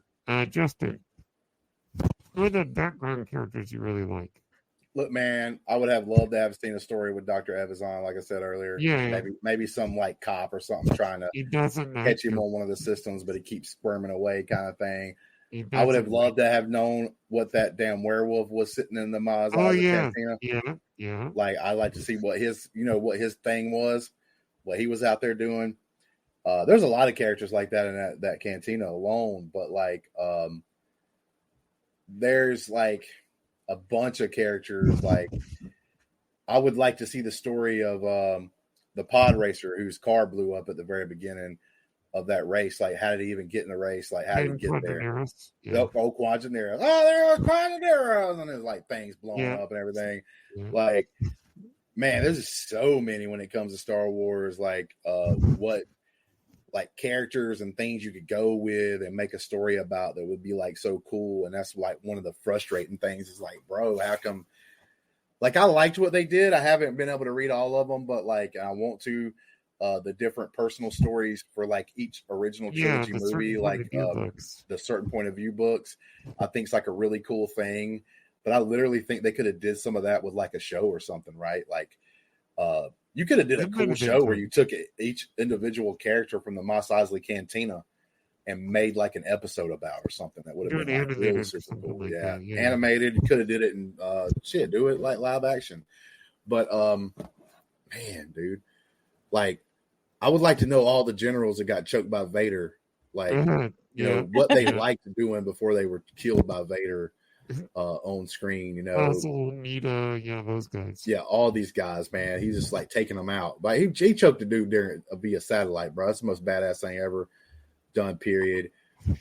But yeah, like I mean, like so, like your favorite characters are always like those main ones, like Vader and Palpatine and everything else. But you also have a bunch of characters that are really cool, that'd be really fun to have and dive deep into. But there's just so many. I could sit here and just keep naming off like cool characters that I think would have been cool if we'd have got more time with. Yeah, I mean, we certainly enjoy. I mean, there's a lot of characters in the cantina that are really cool looking, and Jabba's Palace, of course, has a lot of great characters. Like Wedge Antilles, Porkins, underrated characters. Rip the Porkins. Yeah, rest in power, Porkins. Yep. Biggs with his 70s mustache. Yep. 70s perf stash. Jabba's Palace has like, Salacious Crumb. But and all these weird looking guys. IG-11, man. There's like a story out there of him. There's a story out there of him taking over the actual Death Star. Or IG-88, actually. Yeah, IG-88. I said 11, but that's the one for Mandalorian. But IG-88 taking over the Death Star, and the Emperor just happens to catch him before he's complete power of the Death Star. Think about that, man. That story, I remember that. Like all of this stuff's like super cool, like and just really fascinating, but like they just don't dive into those things. I tell you, fighting IG-88 in Shadows of the Empire, the N64 game. Oh my gosh, that was no joke. Fight. Like Dash Rendar. Yeah, Dash Rendar. Come on, man. Like there's just all these things out there. The one thing I've always said is like, I don't hate on Kathleen Kennedy. I just don't think she's a good like runner. She's a great producer. I just don't think she has very either good PR people or her herself's PR people, because like when you just go out there and say things like, well, like the MCU has all this like material. You've got all this material. What are you talking about? Like you say things like that, and of course people's going to dog on it. That kind of deal. Like I said, again, send all your complaints to Let's Get Ready Now. We need to let Brennan take charge, to be honest with you. I don't know. I'd probably be a terrible executive. Please don't send your complaints to the Let's Get Ready Network. Send them directly to Justin. Yes. Oh, yeah. I'm cool with it. Listen, man, that's how you learn. That's how you learn, is from mistakes and comments. Well, another favorite side character, I don't know. I don't know why I like her so much, but I do. That's Lieutenant Connix from the sequel trilogy. Oh, yeah. Carrie Fisher's daughter, right? Carrie Fisher's daughter, yeah. I like her. I like her a lot. All sorts of great, weird side characters. And I love that, in Star Wars you get all these weird characters. You got, who's that guy? What's his story? You always want to know. Well, it looks like we have come to the end of the stream. We've been running for 3 hours and 10 minutes. Thank you two for coming on. Of course. And thank you everybody in the chat.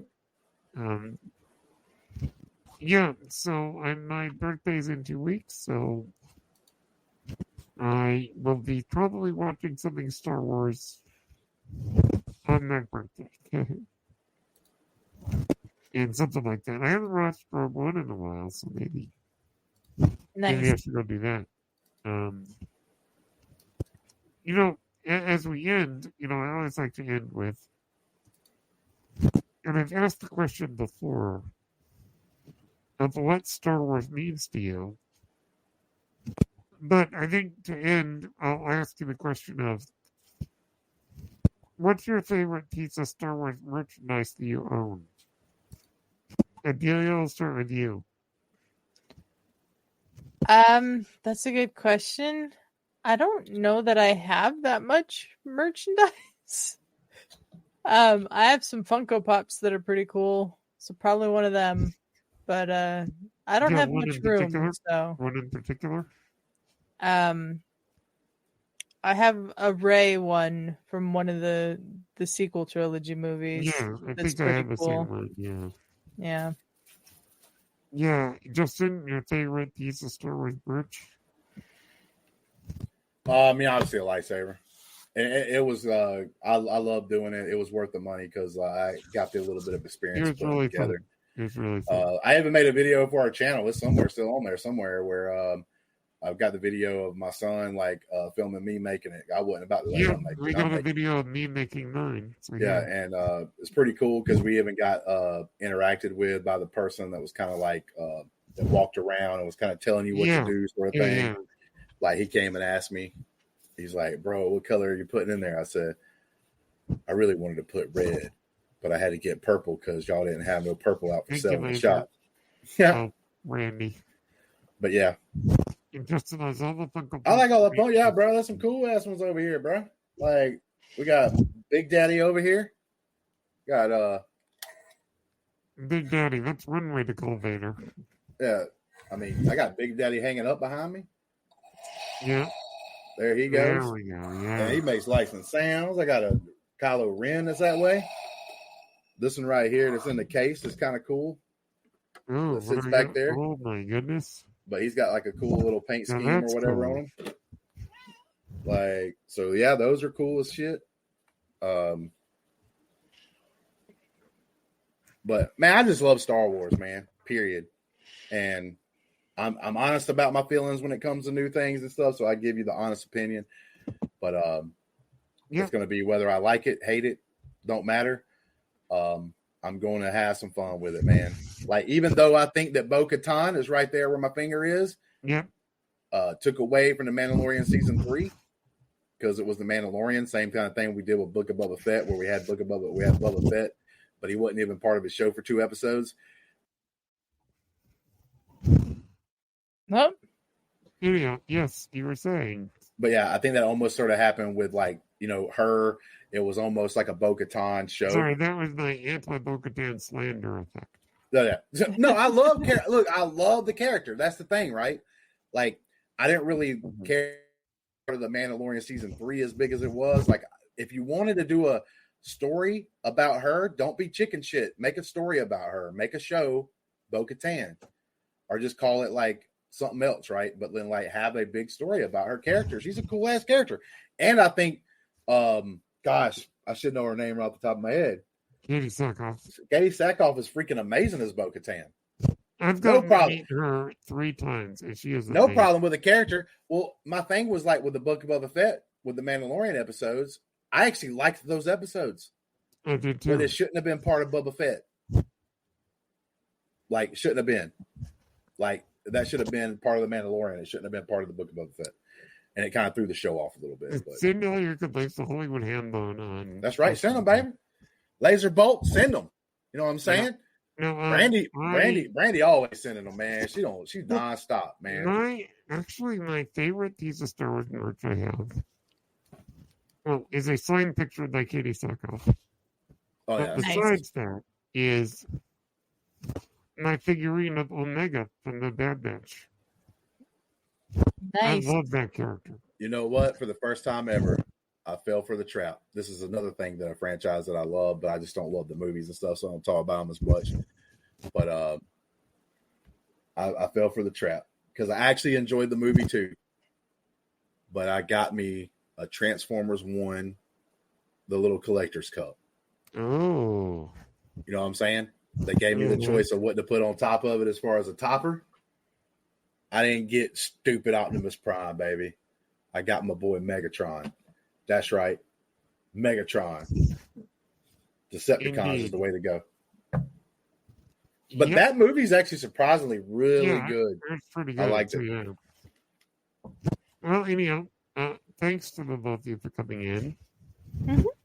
Where can people find you, Adelia?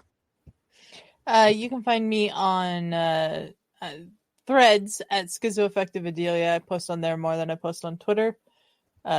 Sometimes. You can find me at the Let's Get Ready Network. We have 2 channels, LGRN Entertainment and LGRN The Highlights. I'm on both, hosting various shows with that guy over there, Justin Hamilton. Yep. Let me tell you something. You brought up that comment right there. James Earl Jones spoke to us all. He did. He did. He was one of the great ones. And I say that because many years he's been around. Ain't nobody had nothing bad to say about that dude, man. Yep.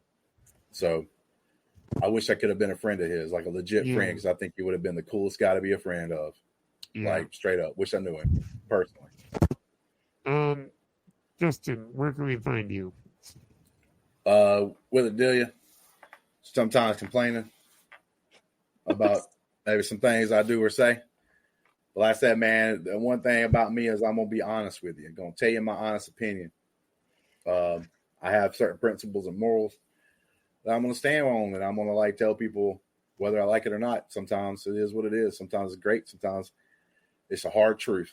But I can honestly say I don't think I've ever. I'm be honest with you. You can ask. I'll ask Adelia this.